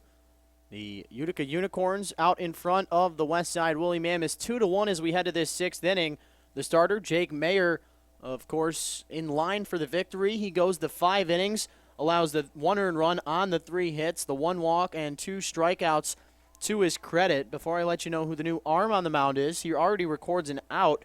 Jake Barbie hits a fly ball to left field where Carter Grote makes the catch with ease. 1 up and 1 down here to start this 6th inning. And the man on the mound here for the Unicorns now, the man out of Spalding University, Mr. Kyle Olagus, the Louisville, Kentucky native on the season with 5 outings, 2 of them for starts. And he's in his 4th relief appearance of the season. The 12 2/3 innings pitched. Good enough for a 3-2 win-loss record. He's allowed 6 hits in those almost 13 innings pitched, 8 walks, 7 strikeouts, a 2.84 ERA.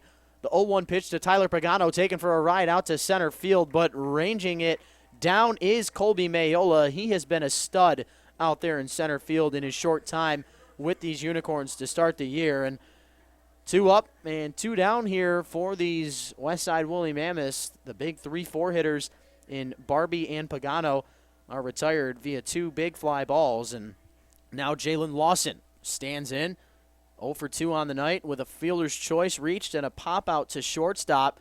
Kyle Olagus really working here to start his night off. Starts off Jalen Lawson with a ball that misses away. And Olagus coming to us, the 6'3", 210-pounder, like I said, out of Spalding University, where in 2017, as he misses the zone for the 2nd consecutive time here to Lawson, had a 9-3 record through 88 1/3 innings pitched. He allowed 82 hits in those almost 82 innings. Gave up 35 runs, 25 of them earned, just 23 walks to 108 strikeouts, and a 2.55 ERA. Alagus going to be one of those marquee arms in this Utica staff for the rest of the season. He one of those new faces that joined a little bit later on in the year when I mentioned how 16 players were added on after cuts were made and college season was over. Alagus, after starting out Lawson with 3 straight balls, has fought back in this count. The called strike one just got enough of the outside part of the plate, and then Lawson right there on that 3-1 pitch fouls it off. So the count has come full here. Alagus trying to get a 1-2-3 inning. This one lifted into right center field. Dan Elliott ranging to his right and makes the catch. A fly out to left, a fly out to center, and a fly out to right. Right across the outfield, retires the Mammoths in the 6th. We head to the home half. You're watching the USPBL YouTube channel.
Welcome back, ladies and gentlemen. Rich Borland here and the USPBL YouTube channel. Mammoths out in front, Unicorns out in front 2-1. They don't add on to their lead just there. Hard ground ball hit over to the left side, and the leadoff man, Dan Elliott, is retired here to start off this home half of the 6th. The 4-3 putout is recorded. Lawson to Smith, 1 up and 1 down, and now the birthday boy, which I had just found out, as our 5th inning birthday reads had said, and we want to wish a happy welcome or a happy birthday to our very own Utica Unicorns, Jimmy Latona, and that was after he had already had a home run in this game. So the birthday boy with a home run, and this ball hit hard down that third baseline. I haven't seen exactly what they marked that yet, as it did in fact make contact with Andrew Dundon, but it looks as if that one does in fact get marked as a hit. So it could have went either way, but with Latona being the birthday boy, you're going to give it to him almost every single time. And now Nico Lolio stands in here for these Unicorns. 0 for 1 on the night with a fly out to right field, but did reach on a base on balls. Ethan Whisker out there in that right field position, ready for another one. Lolio, predominantly known to hit a big fly ball. Instead here, hits one hard to the right side. The 3, the 6, the 1 can't be completed. Over there at first base, Michael Klein tried to cover the bag and almost looked like a perfectly executed double play, but instead Klein cannot hang on to the baseball, but a good throw around there between between Lolio and then Martinez. Let's try that again. Between Smith and then Jordan Thomas, but Mr. Klein cannot complete the 3-6-1 putout. So Latona is retired over there at second base via the 3-6 putout, and then Lolio reaching there. I believe what they will call it a fielder's choice. No error on that drop ball by Klein. So he's over there on first with the fielder's choice. Reached base safely for the second time tonight. And now Luis Diaz stands in. He reached base safely back in the fourth inning, but it was on an error that was committed by Thomas. He also had a strikeout looking that ended the second. Making contact with the first pitch he sees is Diaz, and that ball making contact with Jake Barbie's mask so much that it knocked it off. And home plate umpire is going to give him a second of time, and that's just the name of the game here in baseball. Respect shown and respect given and respect earned, as Barbie, who's been protecting the home plate umpire all night long, takes one off the noggin. Umpire giving his protector some time to readjust and focus back in here. Diaz down in the count 0-1, but loving what we're seeing here from Klein. Even though his team is down by a score of 2-1, he's currently sitting with 71 pitches, 48 of them for strikes. It's almost a perfect ratio. You want to double the amount of balls you have for strikes, and that ball right back up the middle. It goes off of Klein's body, and we're going to hope he's okay, but that one came right back to him. I couldn't tell if it hit him in the head or not. It might have just been the chest, but either way, you got to imagine he's going to get looked at here, as that one was a missile back up the middle there from Luis Diaz. And glad to see Klein at least standing on his feet here for now and takes a deep breath, gets the baseball back from his first baseman, but that was a scary sight we just saw.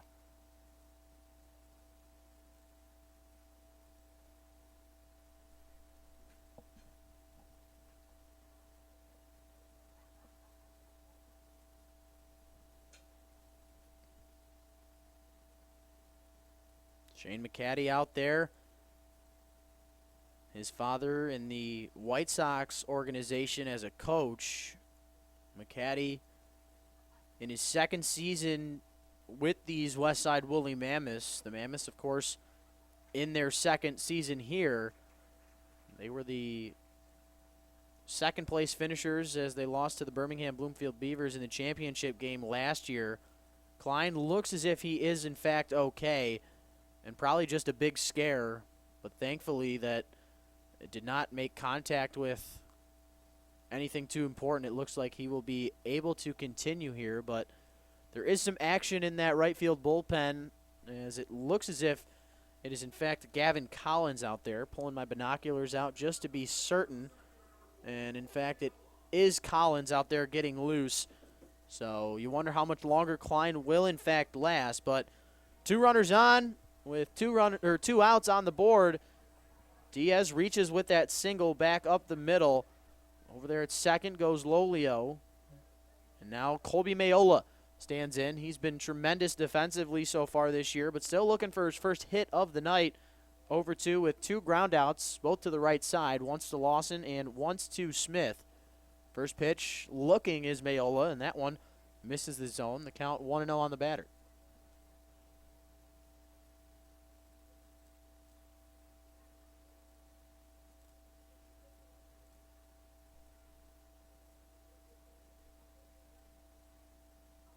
Over there on second is Lolio. Diaz at first. The 1-0 pitch to Mayola swung on and missed in there at 87 miles an hour. Nice piece of pitch in there from Mr. Klein. Mentioned Klein coming to us from Ohio University, the Bobcats, part of the Mid-American Conference. And in 2016, Klein had made 19 appearances on the mound with 6 starts, went 3-4 with 38 strikeouts and 54 1/3 innings worth of work. He was a batter as well, had a just 208 batting average. Prior to Ohio, he was in Nebraska in 2014, where he actually led Iowa Western Community College to a 54-7 record, including a 29-0 record at home, and made it to the JUCO World Series in 2015, where he had posted a 1.40 ERA and pitched 25 2/3 innings. who batted also .417 with a slugging percentage of .767 en route to earning the honorable mention All-Iowa Community College Athletic Conference honors. Here in 4 baseball letters in Mountain Vista High School as well. So an accredited baseball player trying to fight back in this game here in the home half of the 6th. He'll try and retire Mayola. A ball grounded over to the right side, slipping on the outfield grass is Lawson, and he is in a lot of pain. Back-to-back plays with these players getting hurt, and coming in to score is Lolio. Getting to third is Diaz, and Mayola reaching base safely. I feel like you might have to call it an error, but not really sure what exactly they will call there. As you can tell, Lawson clearly shooken up right there.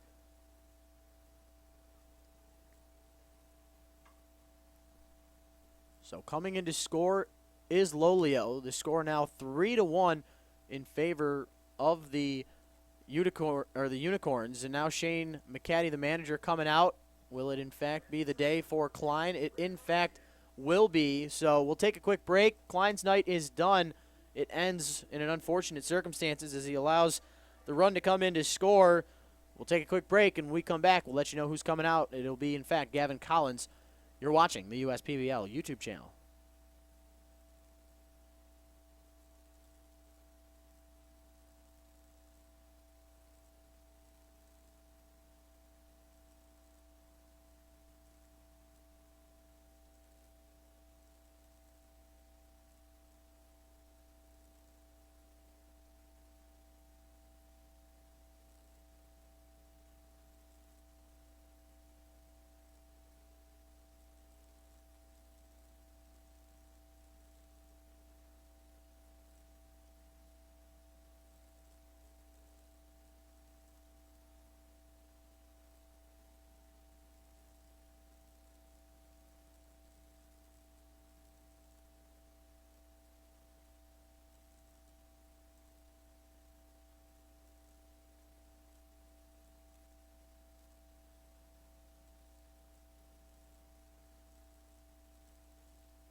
Cha-Cha sliding into a pitching change. Runners on the corners with 2 outs here in this home half of the 6th inning. Unicorns out in front 3-1. Runner on third is Luis Diaz. The runner at first is Colby Mayola. Michael Klein's night is done as the starter. He goes 5 2/3 inning, allows 3 earned runs on 7 hits, 2 walks, and 3 strikeouts to his credit. He now gives way to Gavin Collins, the man out of Camp Verde, Arizona. The young man with 7 relief appearances on the season, 8 innings pitched, a 1-1 record with 3 saves under his belt. He has allowed 8 hits and 5 walks, but has struck out 8. Collins, not necessarily in the role that he is predominantly known to pitch in, as he has been, for the most part, a back-end bullpen guy, but when his team is in fact winning, of course, the Mammoths not playing in the contest tomorrow. As this ball swung on and missed there from Bryn Martinez. And I do take it back. The Mammoths are, in fact, playing tomorrow against the Birmingham Bloomfield Beavers. Sunday Fun Day at the ballpark, as well as Bark in the Park, presented by Happy Tales Learning Center. I'm sure JJ, the field general, will be having a blast out there. Collins against Martinez, the top of this Unicorn order, trying to give the insurance runs here in this home half of the 6th inning. Martinez looks at called strike 2 on the night, 1 for 2 with a double and a run scored. Flew out to left field in the first and reached on a base on balls in the 5th. But Collins desperately trying to get out of this jam that he had been entered into. The long set, arms raised above the head. The kick, the push, fastball misses high, evens this count up at 2-2, and Martinez sort of thought about swinging. You saw it in his stance as he brought the bat around a little bit, but holds off in time to work the count even now. Sun starting to completely set, lights starting to come on here at Jimmy John's Field.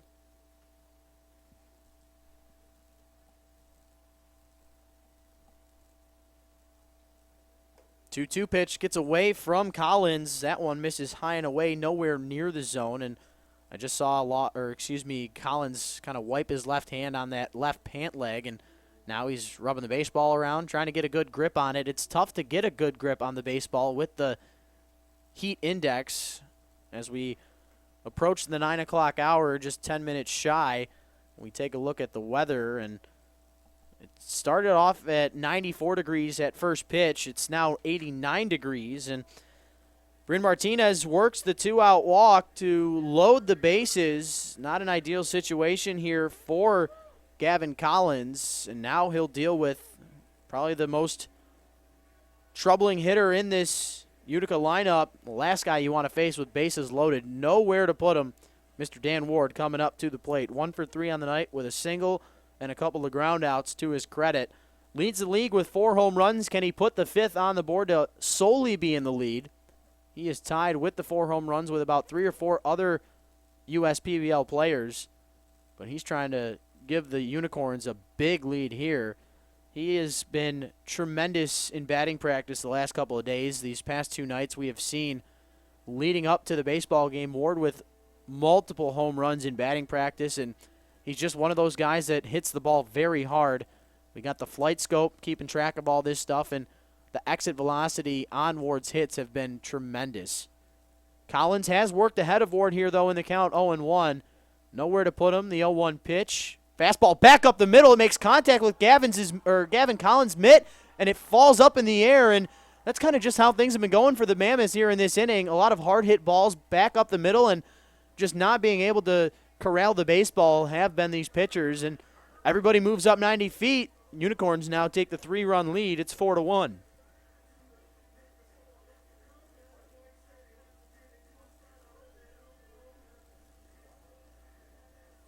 So Diaz comes in to score.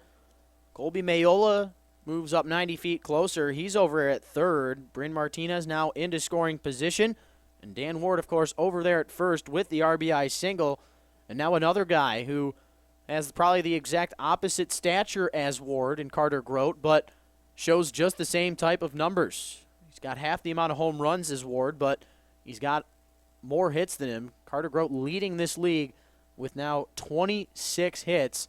It's been incredible to watch so far this season. He's also made it down to the SportsCenter top 10 plays with a diving catch out in left field. Just a man who's been able to do it all, but Collins with a couple of breaking balls to Grote has forced him to swing and miss at both of them. And Collins, if I were him, would not stray away from that breaking ball. The fastball has been hit a little bit here tonight, and I would try and throw something in the dirt, try and force Grote to swing and miss at another one here. The 0-2 pitch, here it comes. Fastball instead, outside corner. That's a perfect 0-2 pitch, right on the fringe of the strike zone, and a better eye right there from the man out of South Park, Pennsylvania. Grote looked at that one, even though it was about as close as you could have been without calling it a strike. Collins, we'll see what he brings back here on the 1-2 effort. 2 curveballs and then a fastball. Here comes the next pitch. That one in the dirt off of the catcher, Jake Barbie. Coming in to score with ease is Mayola. And coming around and thinking about scoring is Martinez, but a play at the plate in time. What a finish here to this 6th inning, but the Unicorns take the 5-1 lead before Martinez is tagged out at the plate. We saw just about everything right there, but the Unicorns out in front 5-1. We head to the 7th. You're watching the USPBL YouTube channel.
Welcome back, ladies and gentlemen. Rich Borland here with you. If you're just joining us, the Utica Unicorns with a 3-spot in the home half of the 6th inning. A single from Latona, Diaz, Colby Mayola, and Dan Ward. 4 singles put the 3-spot up there. The Unicorns out in front 5-1.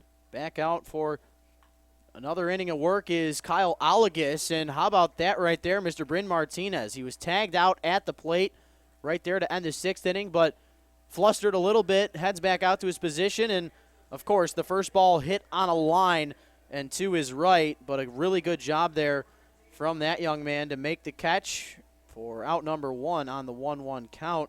1 up and 1 down. Dundon is retired. And now Drew Kitson stands in over 2 on the night with 2 groundouts, both to the left side. So, of course, Dan Ward and Bryn Martinez are ready. Breaking ball bends in there for a called strike.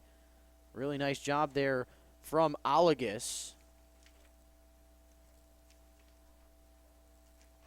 Olagus mixes up as this one, the 0-1 pitch, fastball, swing and missing was Kitson. Olagus has a 4-seam, a 2-seam, a changeup, and a slider. And then I had a conversation with him before his last start this year on if, he works certain pitches against certain hitters in certain counts, and he had told me very confidently that he is comfortable with throwing any pitch in any count to any hitter.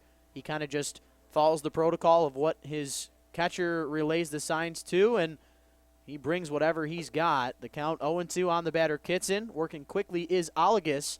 Breaking ball misses inside. Count goes to 1-2 on the starting center fielder for the Mammoths. Mentioned tonight our WCSX Classic Rock Saturday. Got the Eagles tribute band in attendance. And then tomorrow, of course, Bark in the Park as Kitson fouls off a pitch. And tomorrow, the Bark in the Park, Sunday Fun Day as well, presented by Happy Tales Learning Center. It'll be the Beavers and the Mammoths. First pitch at 1:05 p.m.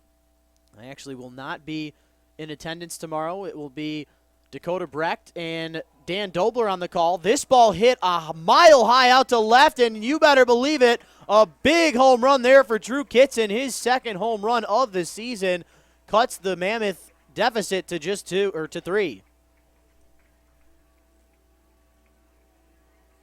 So Kitson with his second home run of the season.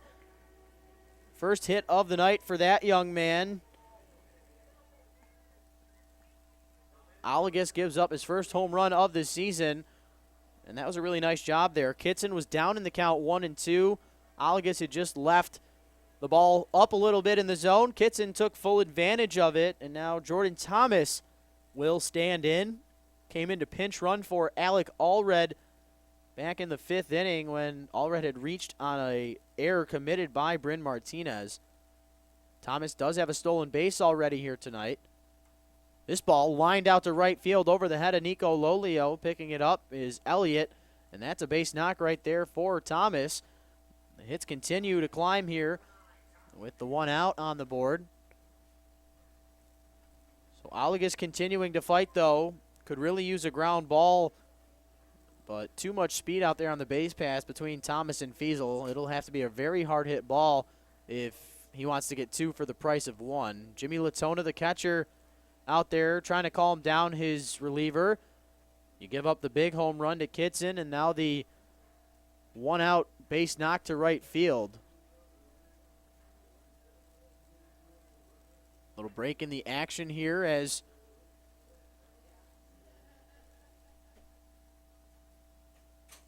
Fiesel, I just realized, is not wearing the same jersey he had to start the game. He's rocking number 9 now. I'll be honest, I didn't notice if he had started the game in it or not, but sort of a weird little scenario. Not sure if it was forgotten or if it just hadn't gotten washed in time. Fiesel, meanwhile, down in this count here, 0-1. Fouls off the next one, and quickly down in this count here, 0-2. Fiesel with 2 groundouts tonight, 1 to third, 1 to second. Still looking for his first hit is the left fielder.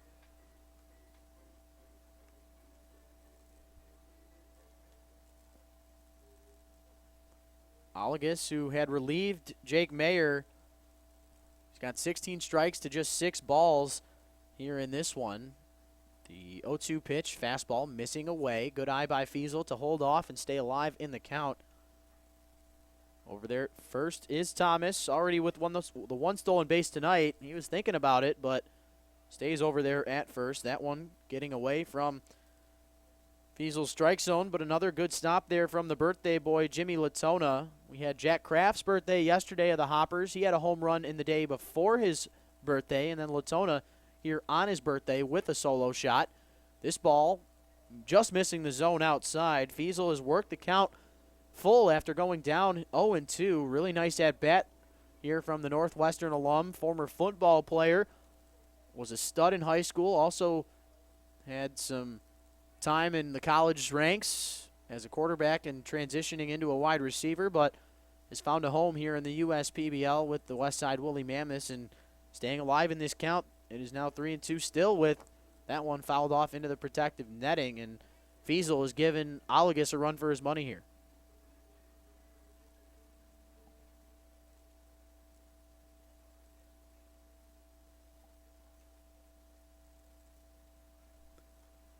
And look at that, Fiesel on another one. This one in there at 89 miles an hour. It gets fouled off and just continues to fight here as even if he doesn't get a base knock, the battle still somewhat won as he has forced Olagus to throw, count him, this will be the 9th pitch of the at-bat. Breaking ball misses the zone and nothing doing over there at second base because of the base on balls. So Fiesel reaches first safely with the one-out walk, and after the line out to the left fielder, Carter Grote, we've seen a home run, a single, and now that walk. And we go back to the top of this West Side batting order in Jackson Smith.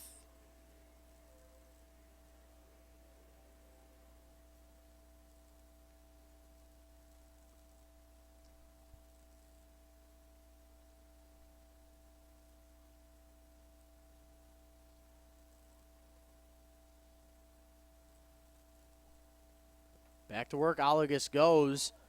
Swinging and fouling off the first pitch he sees is Jackson Smith. Smith on the night, 0 for 2 with a fly out to left, a fly out to right.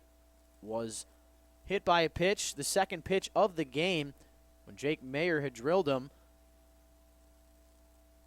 Looking for his first hit of the night will be Smith. The fastball missing there at 89 up. That's about as consistent as Olagus will stay. He's right around the 89, 90 mile an hour mark. But he could desperately use a ground ball here, but a lot of speed between Thomas, Fiesel, and Smith. Getting picked off at second is Thomas. What a job there from Olagus, but will they complete the play? Running to tag the base runner is Martinez.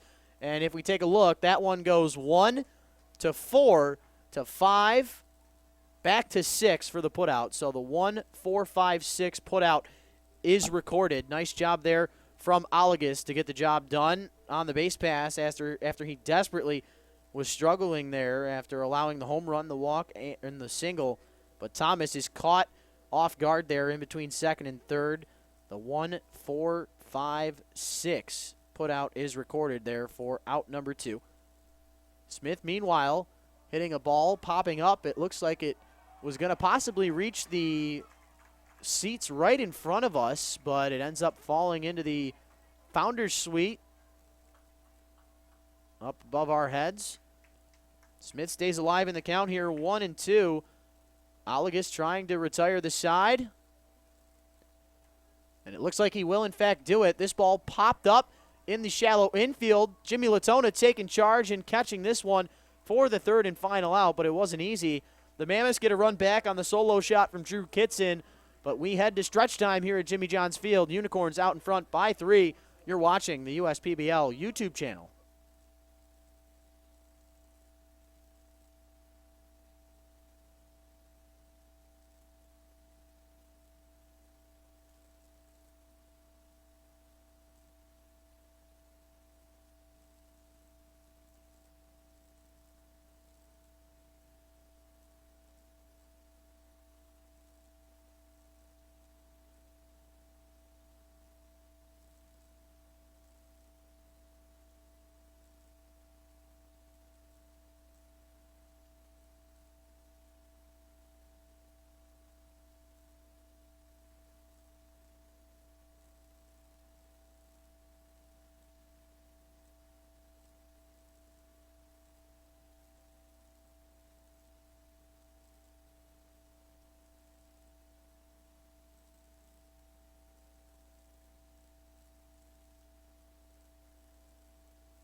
Welcome back, ladies and gentlemen. Rich Borland here with you.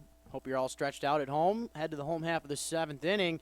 It'll be Carter Grote, Austin Ledoux, and Dan Elliott due up for these Unicorns to start the home half of the 2nd inning. Back out there to work is Gavin Collins. He came in to relieve Mr. Michael Klein in that 6th inning. He recorded the final out, but it was after he had allowed the run. This ball tried to be a diving catch there. It was Jackson Smith over there at first base. It hops right in front of that Mammoth dugout and ends up out of play. Nice effort, though, there from Smith. Grote evens this count up at 1-1.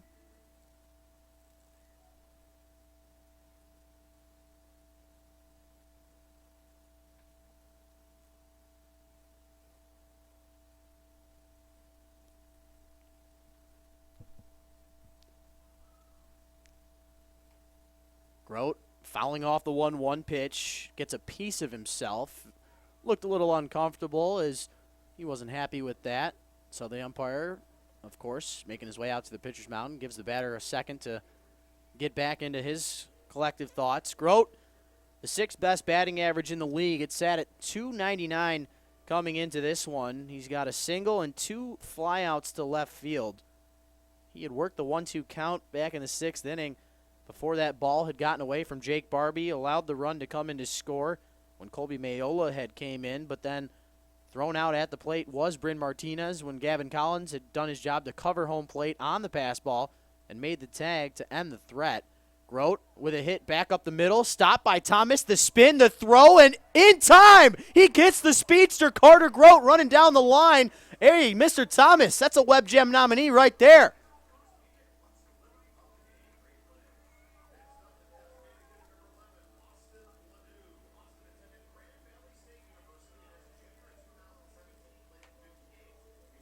That was not an easy play by any stretch there from Jordan Thomas. Carter Grote, one of the fastest guys, not only on the Unicorns, but in the league. And he is retired on a very, very nice play there from the shortstop. For a guy who didn't even come in to start this game, he was ready for that one. Meanwhile, Austin Ledoux standing in now. Reached on a fielder's choice in the 1st inning, but struck out in the 3rd and flew out to right in the 5th. Both of those were inning-ending outs. Ledoux fouls off the first pitch he sees.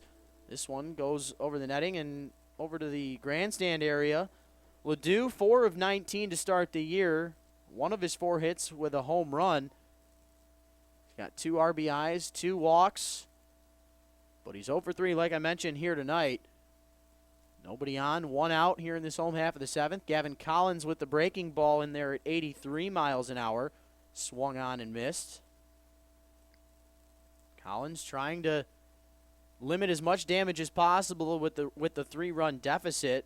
The 3 runs coming in that home half of the 6th inning that ended Michael Klein's night. He had went to 5 2/3, allowed the 3 earned runs. Collins kicks, delivers that one at 91 miles an hour, just missing low. Catcher Barbie froze a little bit there to try and allow the home plate umpire to make the call, but he said that it, in fact, did just miss a tad low. So we will bring the 1-2 effort in now. Collins gets the sign, comes set. The step, the kick, the push. Ground ball hit hard to the right side. Stopping it, losing it for a second was Jalen Lawson, but he does, in fact, get the ball over to first base and retires Ledoux for out number 2. And it's been a tough night over there for Jalen Lawson. He has been able to get most of the results that he's wanted, but he's been taking a beating, getting a couple of those hard-hit ground balls that have hopped into an area where he necessarily doesn't want it. He fell and hit his head on a hard-hit ball last inning, and then that one right there takes it off the chest, keeps it in front of him, and retires Ledoux for out number 2. Elliott, meanwhile, standing in here now, over 3 with a flyout, a ground out, and a strikeout. This ball lined down the left field line just past the ranging third baseman, Andrew Dundon, but it ends up falling foul.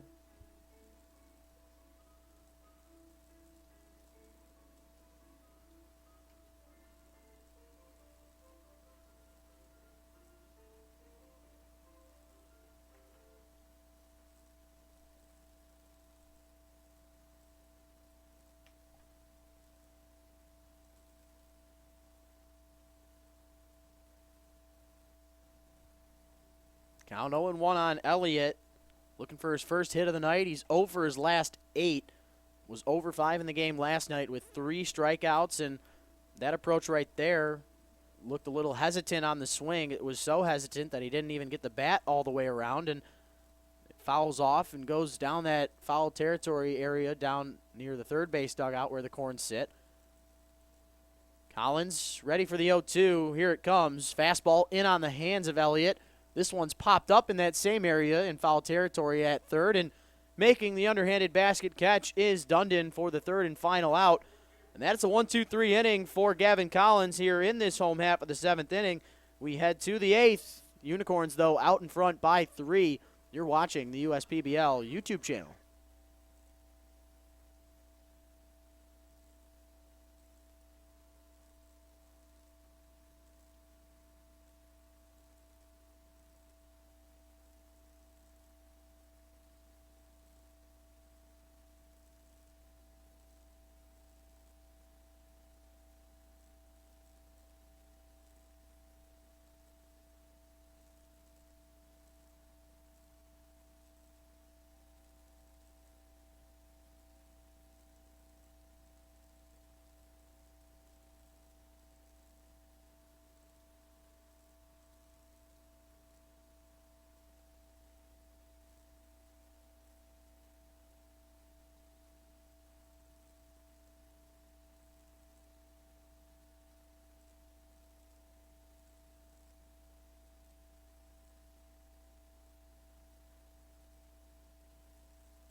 Welcome back, ladies and gentlemen. Sorry for a little bit of the technical issues there. Had to get the reflective window switched out and lifted out of the way. Kyle Allegas, meanwhile, back out on the bump for his, count it, technically third inning of work. He's gone the 2 full innings as this ball to Ethan Whisker, the batter.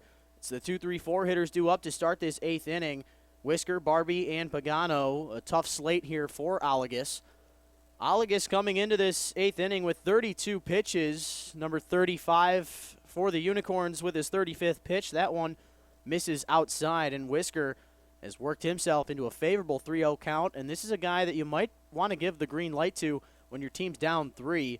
He instead looks at the 4th pitch of the at-bat. It is called for a strike on the outside part of the plate. This one chopped over to the right side. Picking it up is Diaz over to Lolio at first, and instead of a 4-pitch walk, Allegas gets back in the count, and on the 3-1 effort, Whisker makes contact, but it's soft. Hit lead to grounded out to the second baseman, as Diaz to Lolio records the out to Whisker, and now Barbie comes up to the plate. 1 for 3 on the night with a single in the first, but since then he grounded out to the pitcher, Jake Mayer, in the third that ended it, and then flew out to left where Carter Grote roams still. That was back to lead the 6th inning off.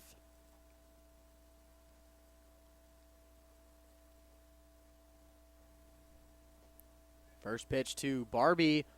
That one just missing outside. Barbie with that great 3 for 3 outing back on Tuesday. The Mammoths will play in tomorrow's contest against the Birmingham Bloomfield Beavers. The Unicorns, though, trying to end their weekend on a high note. That one missing a little bit low as Allegas has started off Whisker with 3 straight balls, and then Barbie here with 2, but he fought back against Whisker. Let's see what he can do here against Barbie.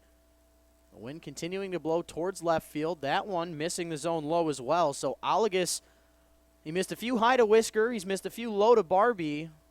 Can he battle back in this one, though, against the 3-hole hitter?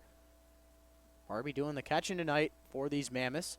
3-0 pitch right down Broadway, called strike 1. So same story has been told here for Barbie as it was by Whisker. The question is, who will win this battle? Mammoths looking for their 11th victory of the season. They sit at 10-8. The Unicorns looking to get their 10th win of the year and become the 3rd team to 10 wins, as Barbie, instead of the ground out to second base like we saw from Whisker, works the 3-1 count and gets the first base on the walk. The 1-out walk is recorded, and now Tyler Pagano stands in, tying run coming up to the on-deck circle as we speak.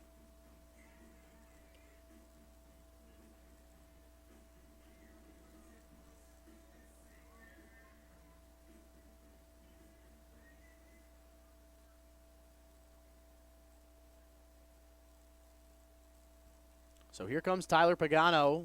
First pitch breaking ball from Alagus, misses low and away. Pagano on the night, 0 for 3 with a strikeout, a ground out, and a flyout. 3rd in this league with 16 RBIs coming into play today, and is tied for the league lead with the 4 home runs with Dan Ward, as this 1-0 pitch hit high out there to center field where Colby Mayola ranges in and makes the catch for out number 2. So a walk in between a ground out and a flyout have told the story here in this top of the 8th inning. Lawson still looking for his first hit on the day. He's tied for 4th in this league with 13 RBIs coming into play tonight. Reached on that fielder's choice in the first, but popped out to short and flew out to right since then. Lawson trying to keep the Mammoths alive here in this top of the 8th inning. From time to time, Lawson can put a good piece of wood on the bat that goes very far. Sometimes he takes a really big swing that, if contact is made, it goes a long ways, and that's exactly what the Mammoths are looking for here.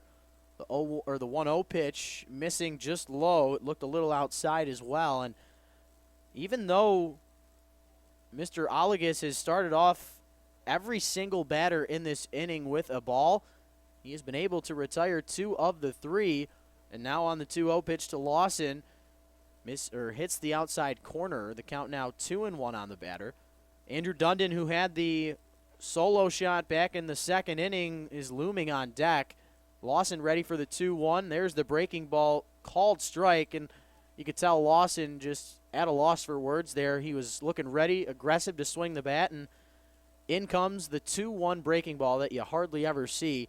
Nice pitch right there from Alagus in a count that you don't really expect it to. Here's another breaking ball. Lawson was ready for it this time, and this one gets out of the park. A 2-run homer for Jalen Lawson cuts this lead to 1, his 3rd home run of the season. I was just talking about how that power shows up from time to time, and it was evident right there. The 2-run homer for Jalen Lawson cuts the lead to 1 here in the 8th.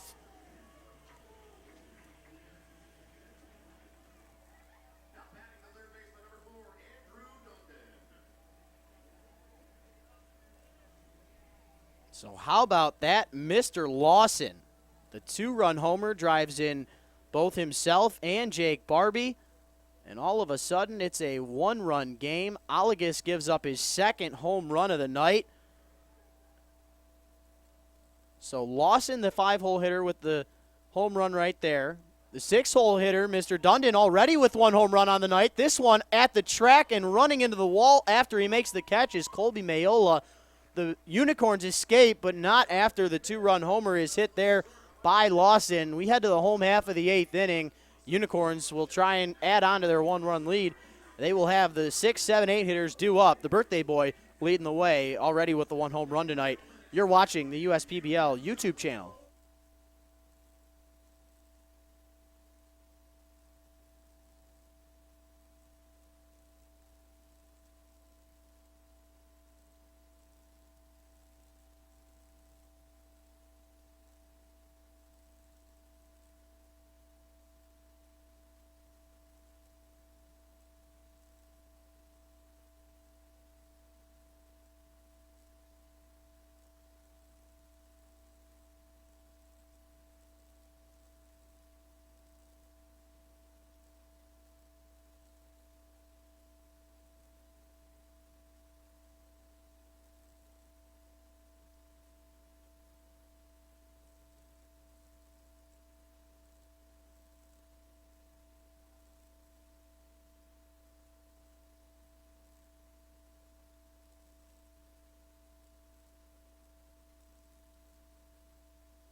Welcome back, ladies and gentlemen. Rich Borland here with you.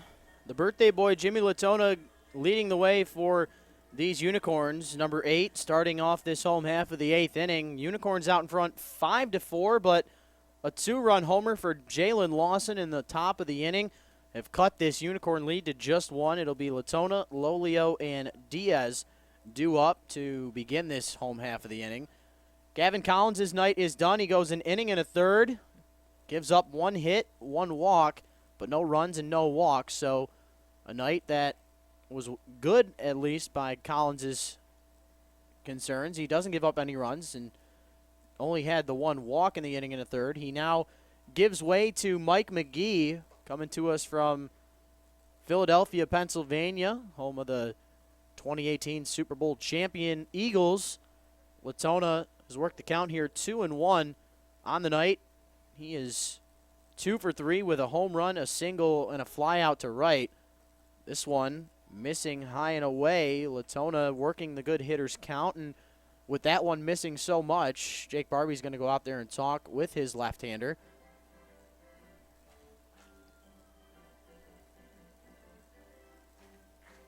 Jimmy Latona, like I mentioned earlier on in the broadcast, coming to us from Mercyhurst University, where in 53 games his senior season had a .329 batting average with 49 hits, 39 runs scored, 31 runs driven in, and 10 doubles, 2 triples, 2 homers, 21 walks, 11 steals, and 34 strikeouts. He's trying to avoid a strikeout right here as Mike McGee climbs back into the count. Payoff pitch, swung on and missed. Latona does in fact strike out, and that one will go down as out number 1.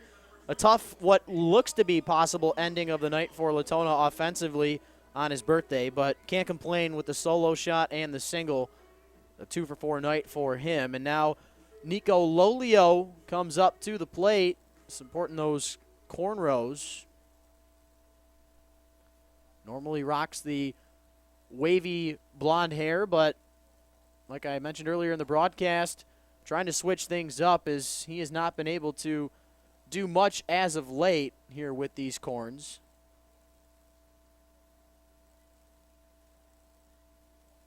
Lolio, a hometown kid, coming to us from Carlton, Michigan, and he's going to end up getting drilled with a pitch on the 1-0, and he will head to first base. Tosses the bat basically back to the dugout and gets to first base as the Unicorns will try and add on some insurance here. Luis Diaz on the night, 1 for 3 with a single, a run scored, reached on an error back in the 4th inning, and also struck out looking.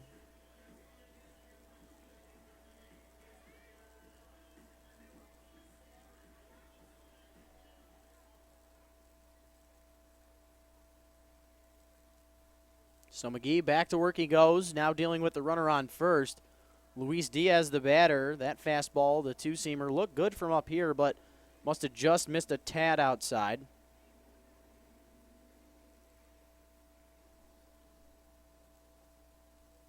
This ball lofted out there to left center field.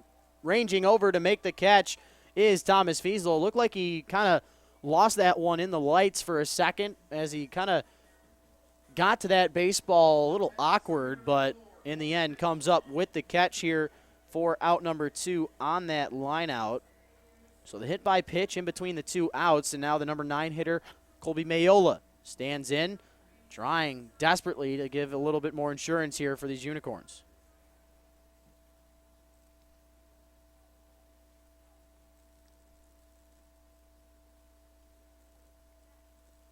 First pitch, fastball missing away at 93 miles an hour for McGee. The lefty-lefty battle here now. Colby Mayola with a 1 for 3 night. The single via the RBI hit also came in to score on the wild pitch in that 6th inning. But other than that, grounded out to second base in his first plate appearance in the 3rd, and then grounded out to the first baseman in the 4th inning.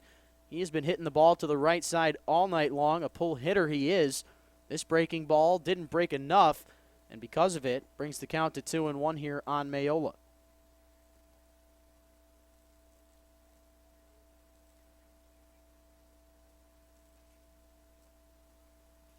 Count 2-1. Here comes the pitch. Fastball in there at 90 miles an hour this time. Mayola tries to go after the high elevated fastball and can't make contact with it. This one evens the count up at 2-2.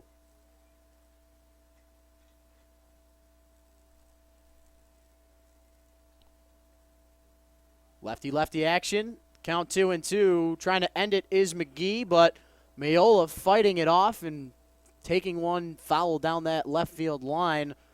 He will stay alive at least for one more pitch. The Unicorns trying to give themselves their 6th or 7th run of the ball game. Mammoths with that 2 spot in the top of the 8th inning with that 2-run home run from Jalen Lawson.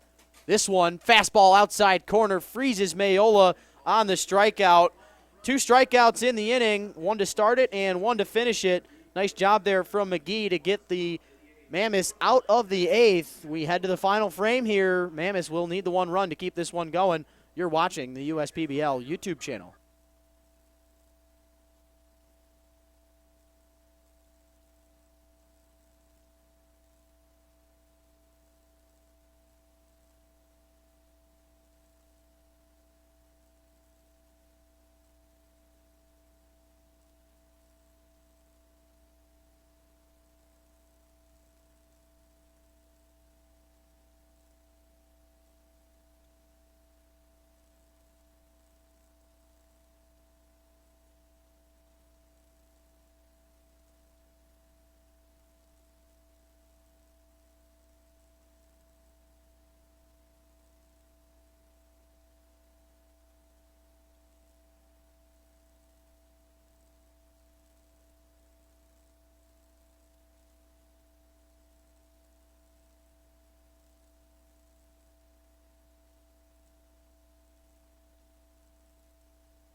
To the final frame we go. Rich Borland here with you. Unicorns holding on to this 1-run lead. It'll be Drew Kitson, Jordan Thomas, and Thomas Fiesel due up, the 7, 8, 9 hitters. But Drew Kitson with a home run in his last at-bat, leading the way here for these Mammoths to try and get them the 1 run. The night is done for Kyle Alagas. He goes 3 innings in relief, allows 3 earned runs on 3 hits, 2 of them for home runs. He gives up 2 walks as well in the process to the 13 batters he faced, as Drew Kitson swings and misses at the 0-1 effort, finds himself quickly in a hole, but he now gives way to Mr. Kyle Herrick, the man out of Adel, Iowa, and Cornerstone University on his 6th relief appearance on the season. Just 3 innings of work. He's got an 0-0 record. Doesn't have a save yet this year, but he's 1/3 of the way there tonight. Swinging and missing on the 3rd pitch he sees is Kitson, and he gets him chasing. That's the first strikeout of the night for the center fielder, as the 1 out is recorded. Herrick with 11 hits allowed, 7 walks, and now 4 strikeouts on the season. His last outing against the Eastside Diamond Hoppers last night, he allowed the 1 earned run on the 1 hit, as Sebastian Diaz had taken him for a ride. He came in with the bases loaded last night and unfortunately was on the tougher end of that finale as Jordan Thomas now stands in here, fouls one off down the third base line. But Herrick, like I mentioned, coming to us from Adel, Iowa, and Cornerstone University. The right-hander standing at 6'3", 220 pounds. In 2017 at Cornerstone University, had a 5-5 record with a 3.02 ERA through 80 and a third innings pitched with 63 Ks. But the most impressive stat line in his college career, 4 complete games for the right-hander, transitioning into a bullpen role here with these Utica Unicorns. You see that a lot at this level. Former starters transitioning into bullpen roles as this 1-1 effort misses high and away to Thomas, who on the night has reached base safely twice, once on a single, once on an error, and swung and missed on a strikeout back in the second inning. Herrick ready for the 2-1. Thomas looks at a breaking ball that falls right over the heart of the plate, evens this count up at 2-2. But I mentioned the Mammoths at 10-8 on the year, the Unicorns at 9-11. The Unicorns looking to become the third team here in this league to get their 10th win. The Birmingham Bloomfield Beavers, the only other team that have not been able to reach that milestone yet. As this ball hit to the left side of the infield, the shortstop, Bryn Martinez, corrals the ball and throws it to first with the easy play as the second out is recorded. 2 up and 2 down, and just like that, the Westside Woolly Mammoths are down to their final out. So you just heard our public address announcer and my good friend, Mr. John Grab, announce the pinch hitter for these Westside Woolly Mammoths. Thomas Fiesel's night is done, and now Brandon Cuddy comes in to try and get a base knock. He's got 11 hits on the season with these Westside Woolly Mammoths. First pitch looking. Cuddy holds off, and that one misses the zone. Cuddy, an infielder and outfielder, coming to us from Tulsa, Oklahoma, fouls off the second pitch he sees, and that one into the netting as the count is 1-1 on the batter. Mammoths down to their final out here. The Oklahoma Baptist University product in the pinch hit effort, trying to keep this one going for the Mammoths, but not if Kyle Herrick has anything to say about it. The 1-1 pitch. Breaking ball in the dirt at 79 miles an hour. Misses the zone. Good stop there from the birthday boy, Mr. Jimmy Latona. But Cuddy, as I take a look at his player card, has not had an appearance this year, hasn't had an appearance since the 13th of June. He has not played in 17 days as this ball fouled off into the protective netting, evens this count up at 2-2, and the Mammoths now officially down to their final strike.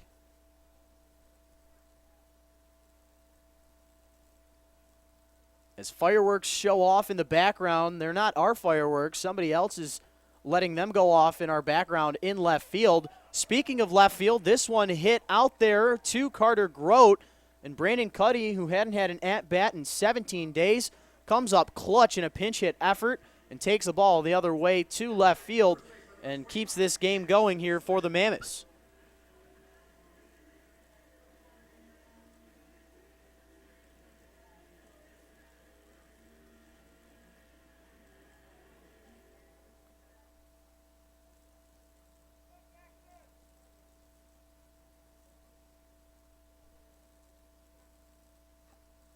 First pitch swinging is Jackson Smith as we go back to the top of this West Side order. Cuddy the runner on first. Jackson Smith on the night 0 for 3 with 2 flyouts, a pop out, and then was hit by that second pitch of the night.